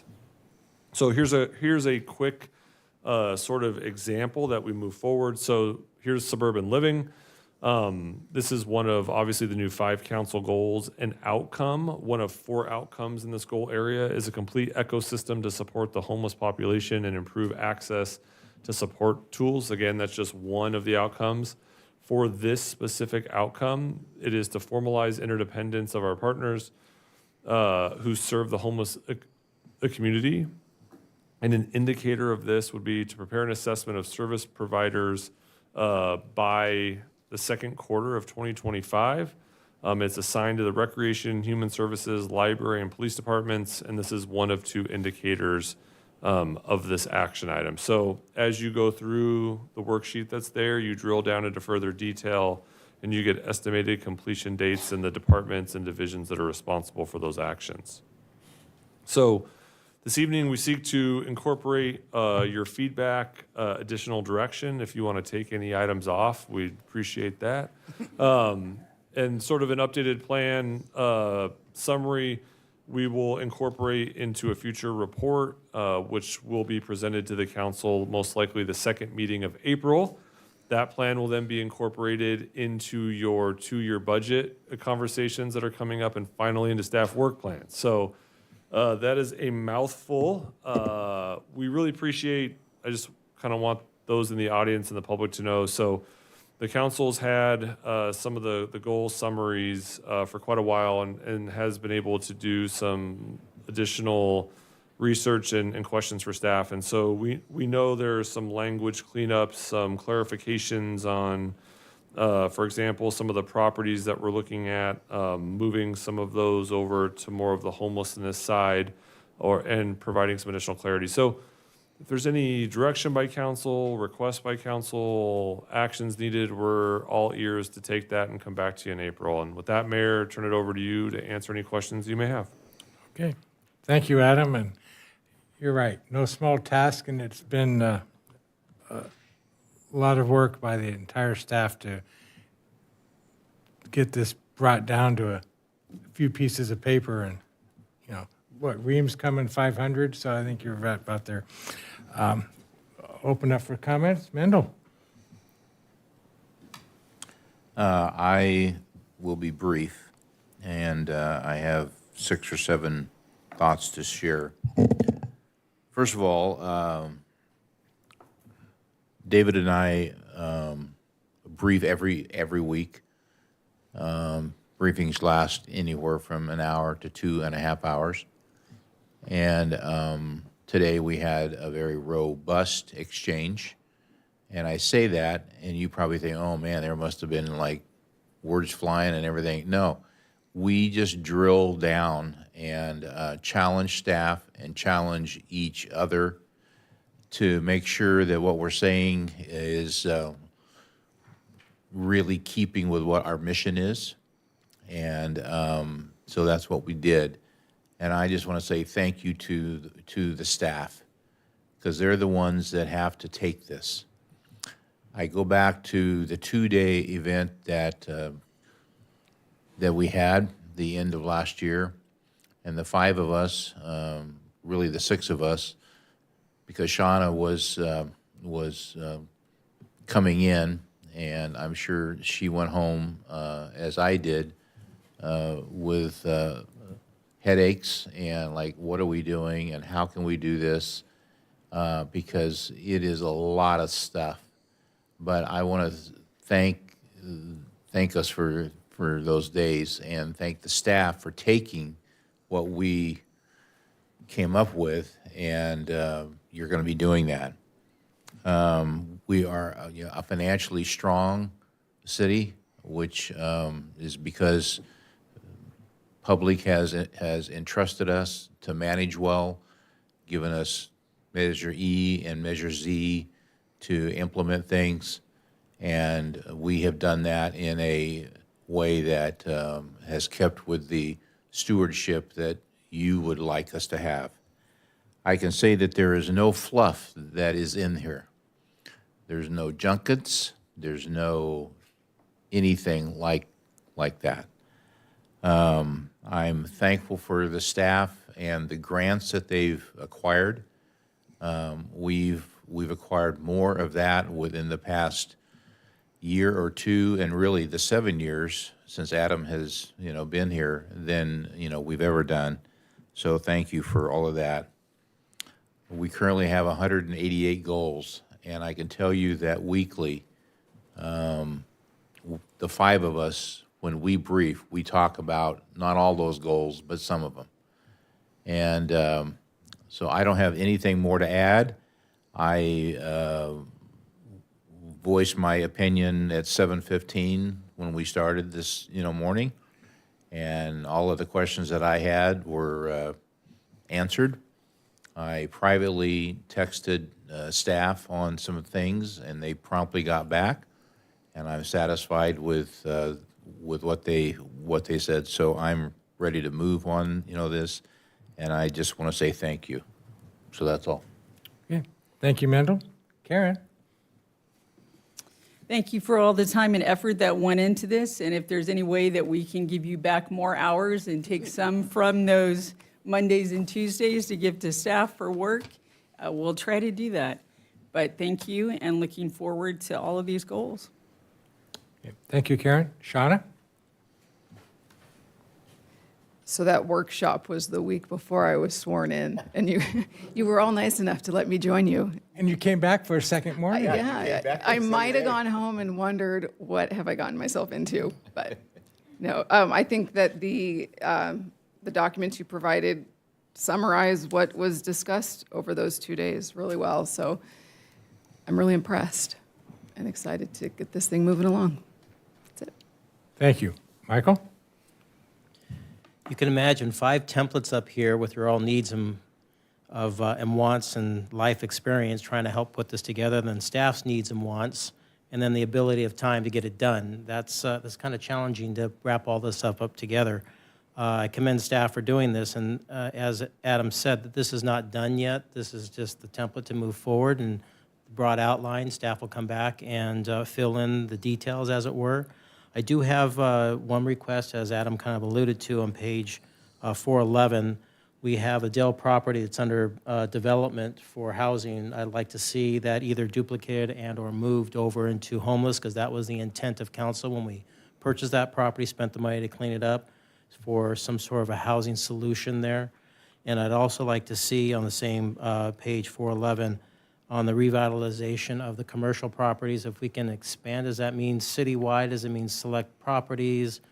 What does that mean? So in your economic development action plan, there's as part of the revitalized commercial centers, and that's the outcome. One of the actions is the economic development action plan, and in the action plan itself, we actually mention the specific shopping centers. So the details there are just sort of one document removed. So to the extent we can include language to see the economic development plan for specificity, happy to do that as well. Wonderful, thank you. Yeah, That's all I have. Thank you, Michael. And I also echo, thank you, staff. Remember, they had a third day that they got to go through and digest this after some time, and then putting it all on paper. So great results. I had some questions and some terminology issues that have been clarified and addressed and understood mutually, so I appreciate that, entertaining the effort to listen. So that's good.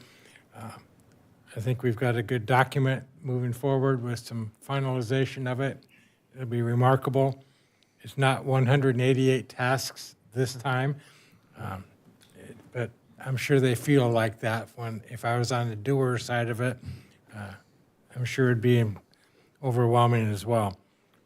With that, thank you all, and I would entertain a motion to accept the recommendations if we have one. So moved.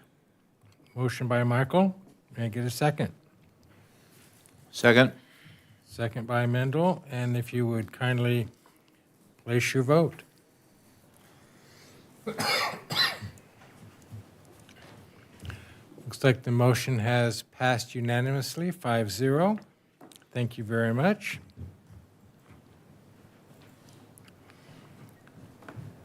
And thank you, Adam, and entire team.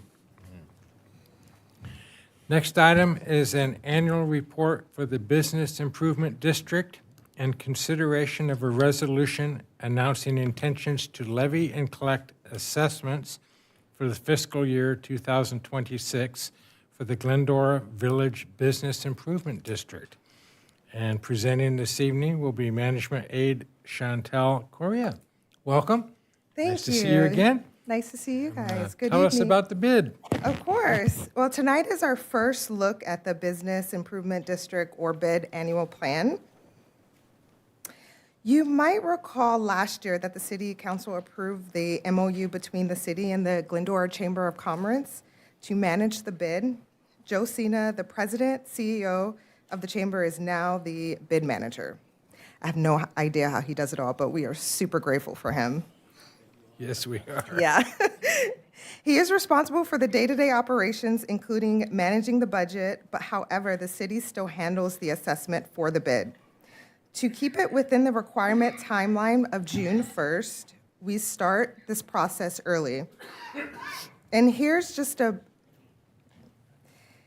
brief overview of the timeline. February 6th, the bid budget was approved at the bid meeting. On March 6th, the bid board approved the annual report with recommendations that the city council will review and approve. And that brings us to tonight, where the council will review the annual report and resolution to levy the assessments. Next week, we'll be sending out notices via mail and running an ad in the Examiner for the affected businesses. Then we'll come back in May for both meetings to hold a public hearing. So let's just take a quick look at what's included in the annual report. First up is the bid boundaries, which are staying the same as last year, and I'll dive into that on the next slide. Next, we have a list of activities. This covers the line items of each event and the budget associated with them. Then we have the bid assessment methodology, which is the process we calculate the business payment. And we also have the surplus revenue, which is the savings that the bid has. And finally, we touch on the funding sources. So as you can see in this map, here's the bid boundaries. It goes up Glendora Avenue, up to West Bennett to East Bennett, and then also along North Vista Bonita, and then North Vermont Avenue. And it comes down and it hits down to Foothill Boulevard, and then the shopping center over on South Vermont Avenue. So this is the assessment methodology, which is the same as previous years. Primary businesses are charged anywhere from $200 to $600, and then $600 is the max. Secondary businesses are charged a flat $100, and then some businesses like On Vermont and Vista Bonita, they are charged $0. So the bid relies on both assessment and revenue-generated events. And as you can see, the main event that they generate revenue is the wine walk.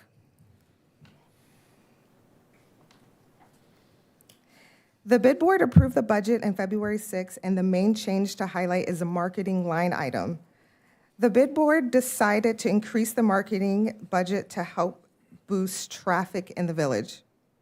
Last year, the marketing budget was at $24,500, but this year they will increase it to $45,000, sorry. To balance that, they reduced the spending on other events such as Wine Walk, Chalk Walk, Holiday Stroll, Small Business Saturday, and Friday Night Twilight. The total expenditures for fiscal year 25-26 is $155,550, which is $34,750 more than the revenue, but the surplus funding will cover it. So this is an estimate of the fund balance projection. At the end of fiscal year 26, the bid is projected to have a balance of $107,766.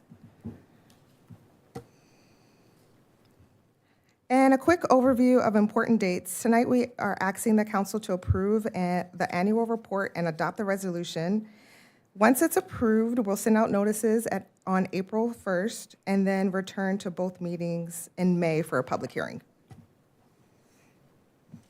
So we are asking council to adopt the 2025-2026 bid annual report and adopt the council resolution entitlement, a resolution of the City Council for the City of Glendora, California, announcing intentions to levy and collect the assessments for fiscal year 25-26 for the Glendora Village Business Improvement District, as permitted by the Parking and Business Improvement Area of the Law 1989. And that concludes my presentation. Okay. Thank you, Chantel, and I apologize for my unfortunate coughing attack in the middle of your program. With that, I'll bring it back for any questions or comments and ask if anybody has any. Mendel? No, I'm supportive of this.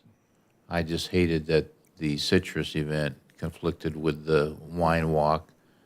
I hope maybe next year, well, they won't be 110 years old, so there won't be a citrus thing. There'll be, but I might be, but I just wish that would have not happened, because I would have loved to have hung out with Shauna and Karen at the wine walk too. So, but no, this is great.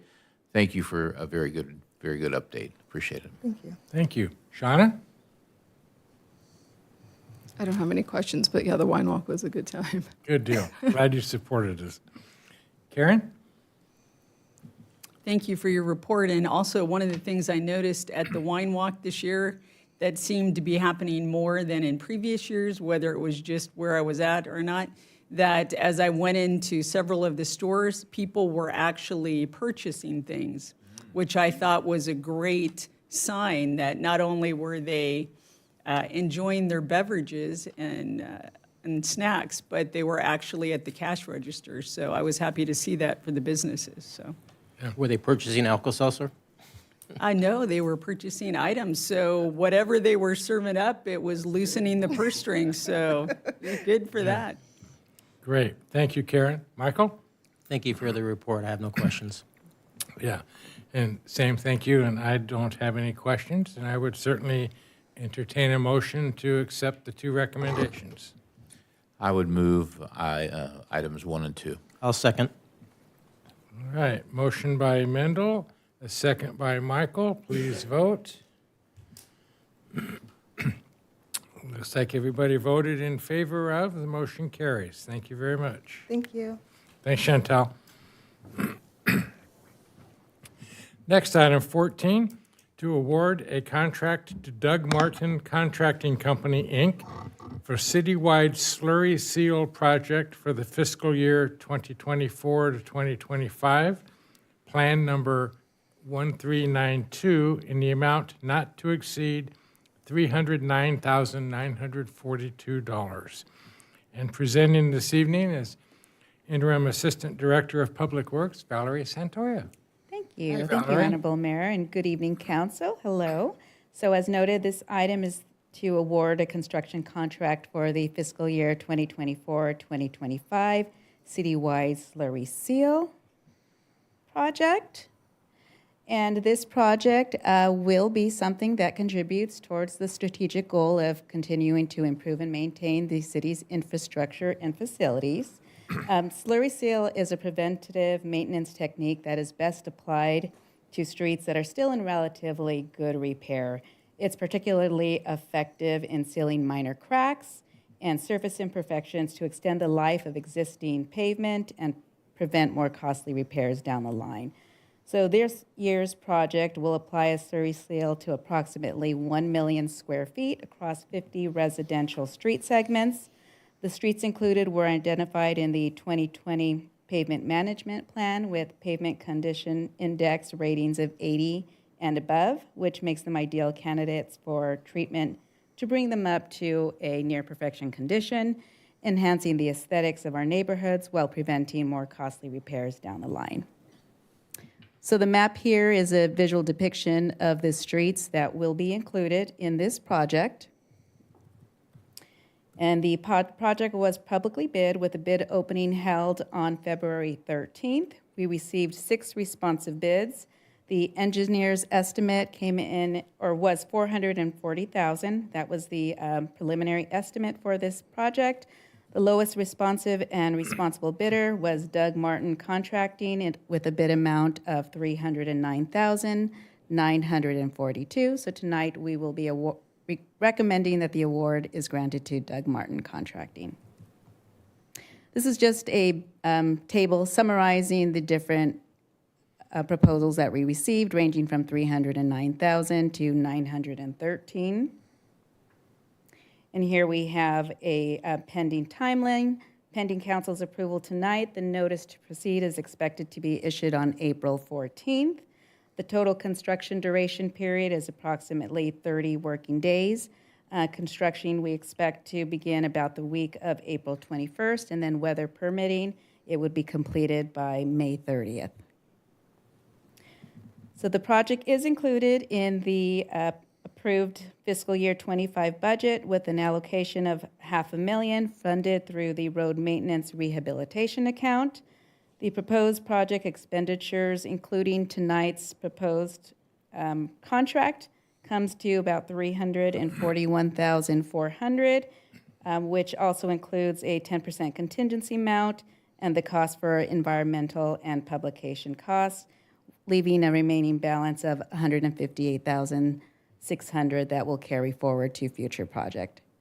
So tonight, the recommendation is that City Council adopt a categorical exemption from CEQA, award the contract to Doug Martin Contracting for the citywide slurry seal project in the amount of $309,942 with a 10% contingency, authorize the Public Works Director to execute any necessary change orders, and to authorize the city manager to execute the agreement. And with that, I'll turn it back to council for any questions. Thank you, Valerie. Any questions or comments? Well, I just think it's great. 1 million square feet and 50 streets. 50 segments, yes. That's amazing. So thank you for allowing us to be able to do this and Thank getting you. it done in such a timely way. This is great. Well, thank you. Great. Shauna? I have no questions. Thank you. Okay. Michael? Thank you for your report. So this is going to help us on our PCI rating, isn't it? It'll help slightly, but keep in mind, we also are in process of updating our pavement management plan. So right now, that is underway. Council approved that, I believe, in January, so we'll be coming back later this year with an update. So we'll let them know that this is in the works as well. Wonderful. Thank you. You're welcome. Great. Thank you. And more good streets and better streets. So when people are concerned about they're not always the way they'd like them, well, drive on the new ones. That'll be fun. Okay.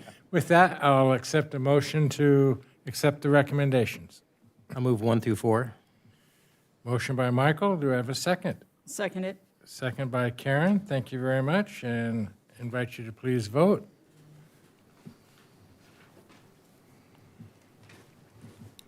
Looks like the motion carries 5-0. Thank you very much, all.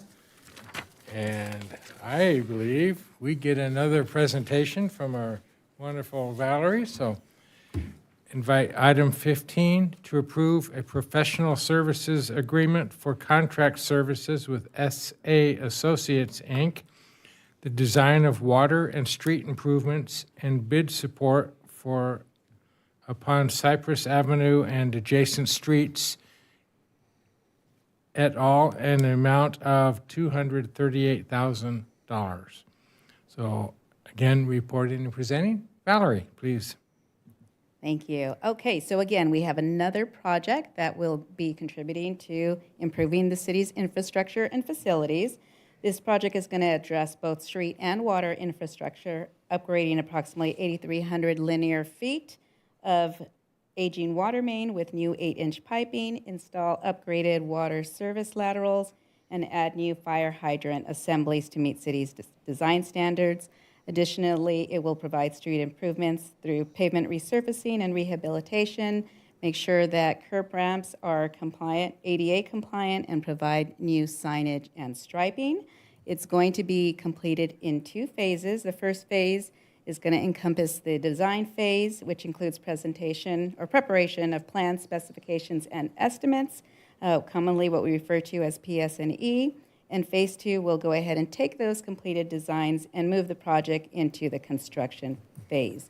So tonight, this item is to initiate phase 1, the design work. And currently, I'm just going to add and remind council that many of our capital improvement projects are currently in the design phase right now, including Glendora Avenue and the Colorado Avenue water and street improvement projects. So while there may not be much construction on the streets right now, there's a great deal of work happening behind the scenes as we lay the groundwork and get all of this design ready to go ahead and move into construction and get everything going.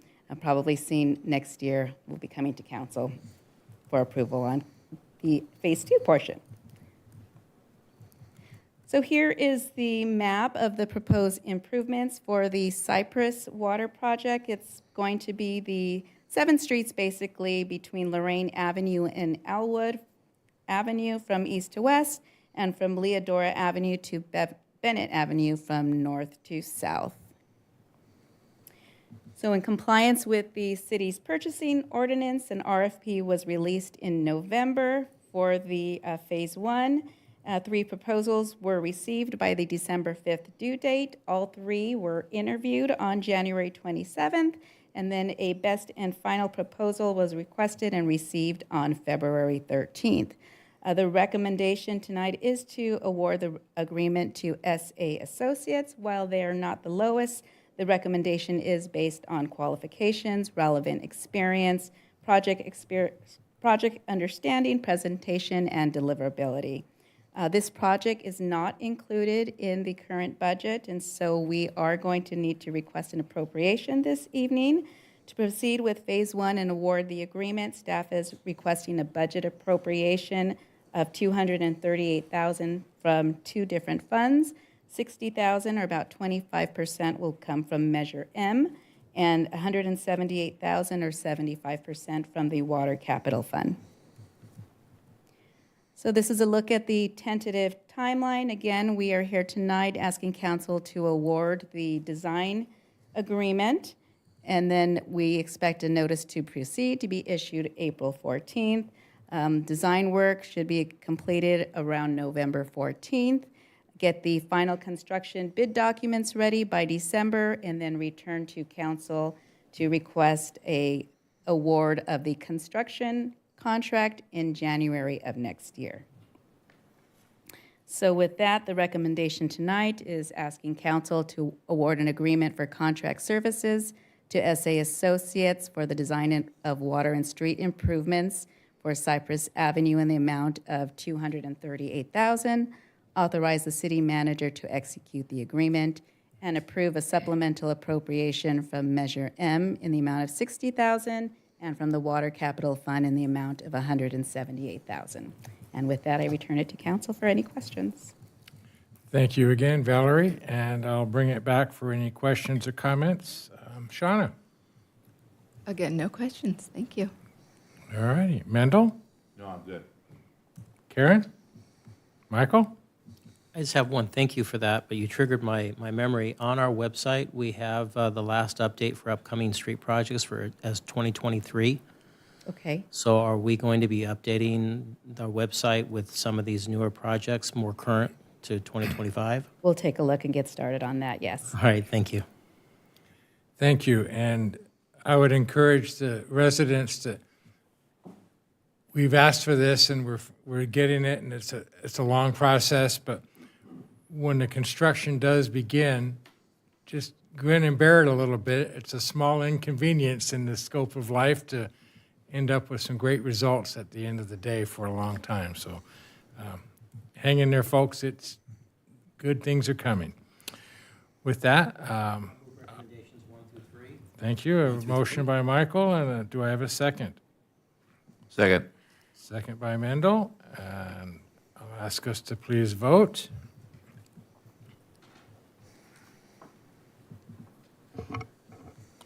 Looks like motion carries unanimously, 5-0. Thank you very much, and thank you, Valerie. Well done. All right, this to be our final presentation for the evening, to adopt and allocate funding for programs pursuant to the Economic Action Plan. And that was alluded to earlier this evening, so here we are. And presenting tonight is our Community Development Director, Jeff Kugel. Welcome, Jeff, and thank you for sharing your evening with us. Absolutely. Thank you, Mayor, members of the City Council. This is an update to the programs to be implemented under the Economic Action Plan. A little bit of background. It was the adoption of an updated plan was part of the Goal 1 to implement strategic economic development in the last strategic plan. The first Economic Action Plan was first adopted around 2012 and was subsequently updated during the COVID years. We sort of took a pause on the Economic Action Plan and revived it as part of the last set of strategic plan goals that the council had. We had a workshop with the entire council back in September of 23.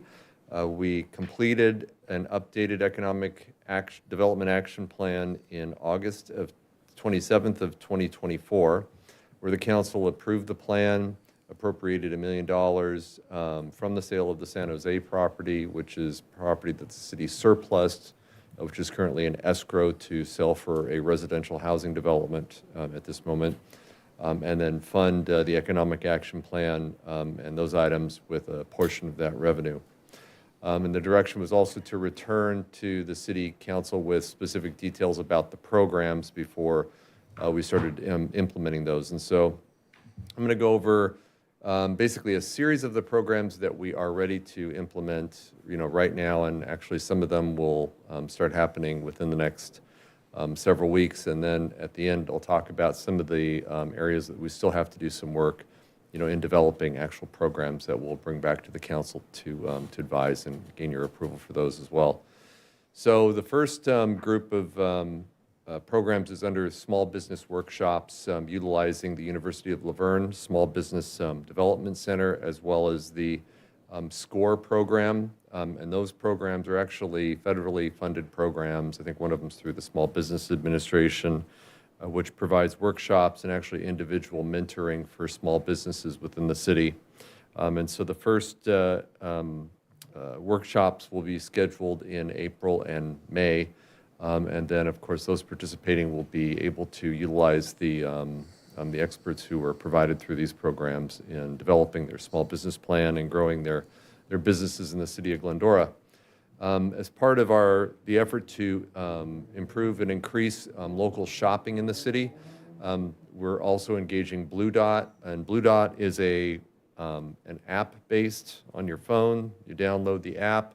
You go shopping at a Glendora retailer or restaurant, you download the receipt to the app, you then get rewards or a cash credit that you can then use again to purchase other goods and services in the city of Glendora, or if you want to, you can transfer it to your Venmo account and use it some other way if you want to do that.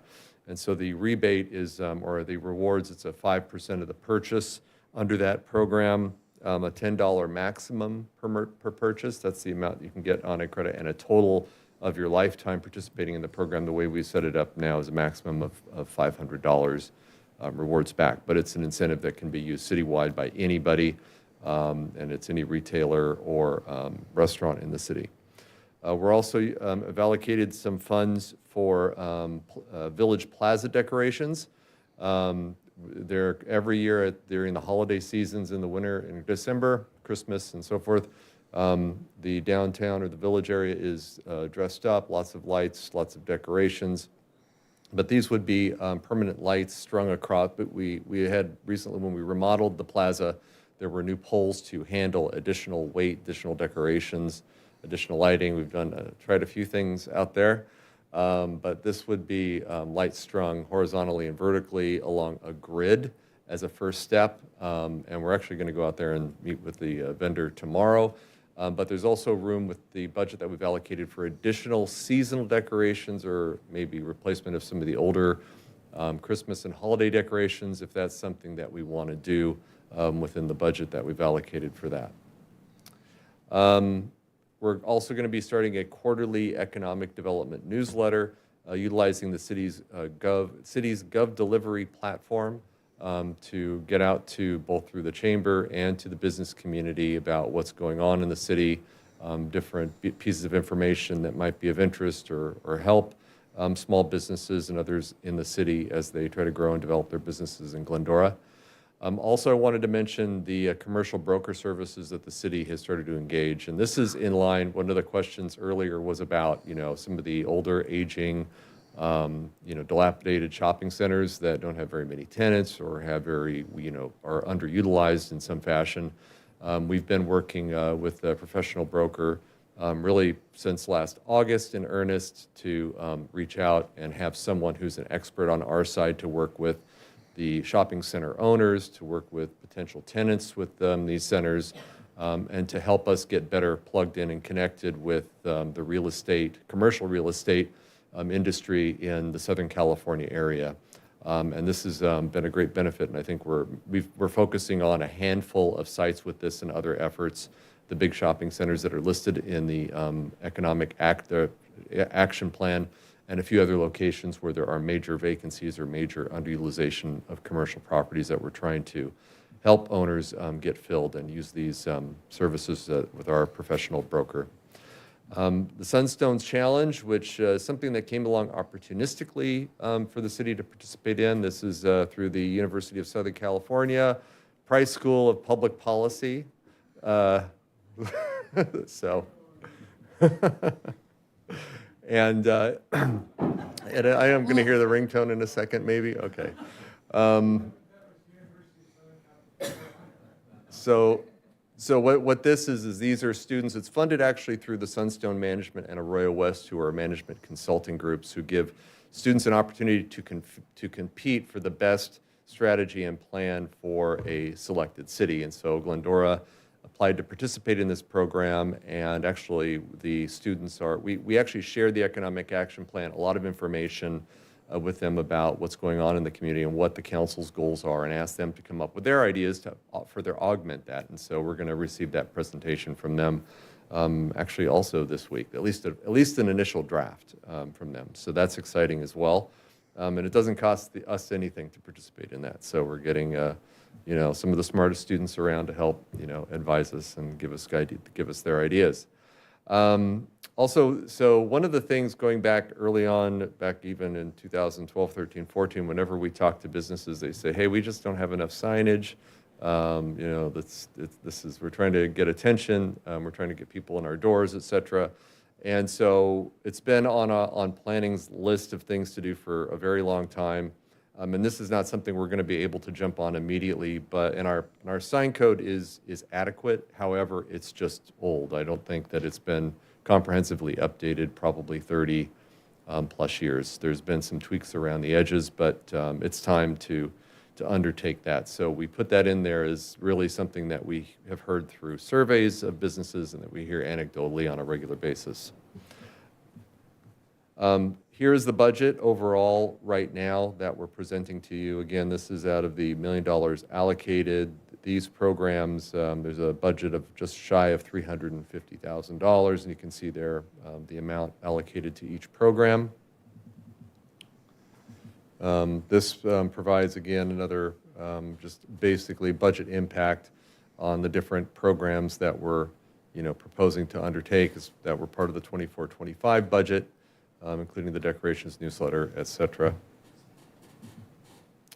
Programming for the future. So again, this is the first group of programs that we wanted to bring forward to the council so we could get started with them immediately. Where there's still, some targeting different clusters of industries that we want to bring to the city and get higher quality businesses. In particular, the ones that we hear on surveys and elsewhere is our restaurants. And so it's identifying locations as well as restaurants that might be attracted to this area. We have done some what they call leakage analysis, areas within Glendora's trade area, and it's not just the city, it's within a 10 or 15-minute drive time. And so we have some idea of what those are, and we're going to work on developing programs in those areas as well as regulatory support, permit streamlining, that type of thing. And then also some loans or grants to targeted businesses that we want to entice to come to the city. And so those are some of the things that we're going to be working on going forward. But again, these are the programs that we have slated right now to start with. And so that concludes my presentation. Happy to answer questions. And staff is requesting approval of these programs so we can start moving forward. Great. Thank you, Jeff. Bring it back for any comments. Karen? Thank you. A lot of stuff there. And so I know that will keep you very busy, but thank you. I think it covers the gamut of things that came up during strategic planning. So that's great. Thank you. Mendel. Jeff, thank you. And this is just exciting stuff. And I think it's kind of a new phase of government really investing within its city in a tangible way. I shared the blue dot with the Chamber Board a couple weeks ago, and they were thrilled to hear about this. No cost to them, no cost to the merchant. And it is, I think, the first time in 45 years that I have lived here that I've ever heard of something like this. So I think that and everything else that you spoke about is really, really good. So thank you for just doing this and launching it, and it's going to be great to, really experience. So thank you. Thank you. Great. Shauna?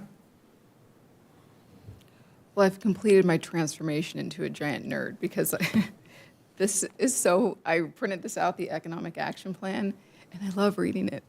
So I'm gonna keep this. Made notes in it. It's fantastic. I like all of your phase one programming, although I will say, out of all of those, I really think that our commercial broker is going to be the one that makes the most headway in really kind of spurring Yes, development. that, I believe, that's going to be money well spent, yes. Yeah. So that's it. Thank you. Michael? Jeff, this is well done. I like the direction you're going. How did you get the formula? How did you get the team together to come up with all these ideas? Well, it did, actually, I think it was a process really starting with the economic workshop with the council. That was really what started and seeded, many of the ideas that then we went and refined by searching out, what resources were available, and to some degree what other cities were doing, who they were using. Something like Blue Dot is being used successfully by other cities. Commercial broker is being used successfully by other cities. So we took the council's direction, and really, and I'm not going to take it's really, and actually when Valerie used to be in my department way back a couple months ago or something like that, she was instrumental in doing that. Chantel. Also instrumental in coming up and actually doing the work to get some of these contracts together, wrangle some of the consultants that we have to do with Blue Dot and working with the businesses. She's out there with the chamber on a regular basis. She's out there, walking to businesses and introducing herself and letting her know putting a face with the city so they have someone to talk to. So. And then also Alicia Suniga, who is fortunately a former employee of the city, but she's moving on to bigger and better things. But she was also instrumental in this. So it is a team effort. So I noticed that that you're doing the score on here, and I know the chamber does the score. They have an outlet there. It hasn't been all that successful. A lot of folks haven't really used it. Do you think you can revamp this in some fashion so that people are more aware of it and actually take advantage of it?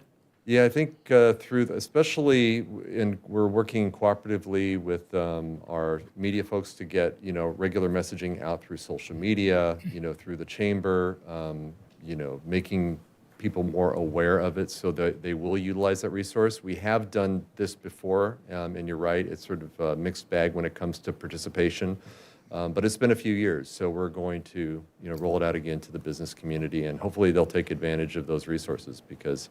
They're great resources and that help people grow their businesses. Great. Thank you, Jeff. That's it.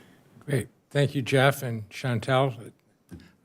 Seeing you both out in the community more, and we go to business things and ribbon cuttings and such, and they say, well, how can we? And I'm guilty of, hey, you need to meet this lady. She's going to give us some great opportunities, and she's a can-do type personality that the businesses are just learning is a welcoming sight in the community. So keep up the great work. It's good. I heard a promotion recently of the International Shopping Center conventions coming up. Are we attending it? We are planning on attending the regional ICSC conference, which will be in August. Yeah, good. Well, imitation is the best form of flattery, so go grab everybody's ideas and let's see if we can't figure out how to make them work here and keep up the great work. So thank you for that. With that, I'll accept a motion to approve the recommendations, and unless you have any other questions or comments.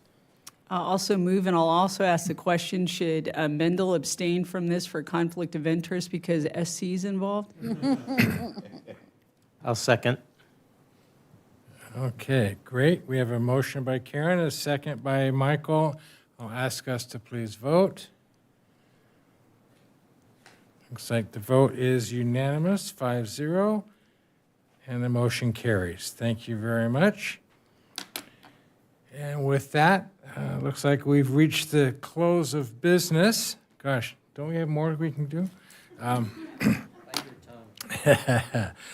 With that, I'll offer any opportunity for final closing comments or statements. Looks like Mr. Raymond may have one. Just one special thanks to Greg Morton. On our city's website is the presentation on fire hazard severity zones from this evening, as well as the links to the map and the frequently asked questions for both insurance and what the areas are. So, Greg, special thanks to Very you good. for making that happen so quickly. Yep. Thank you, Dr. Morton. That's always a welcome inclusion, and timing is excellent. With that, if we have no other comments, I will ask that we adjourn the meeting at 7:10 in memory of our recent 9:10. Thank you very much. Okay, I'm going to start all over again, right? At 9:10. Thank you very much. And in honor and memory of President of the Preservation Foundation, John D. Lazaro, and Nelson Price. We'll miss them both. Meeting adjourned at 9:10.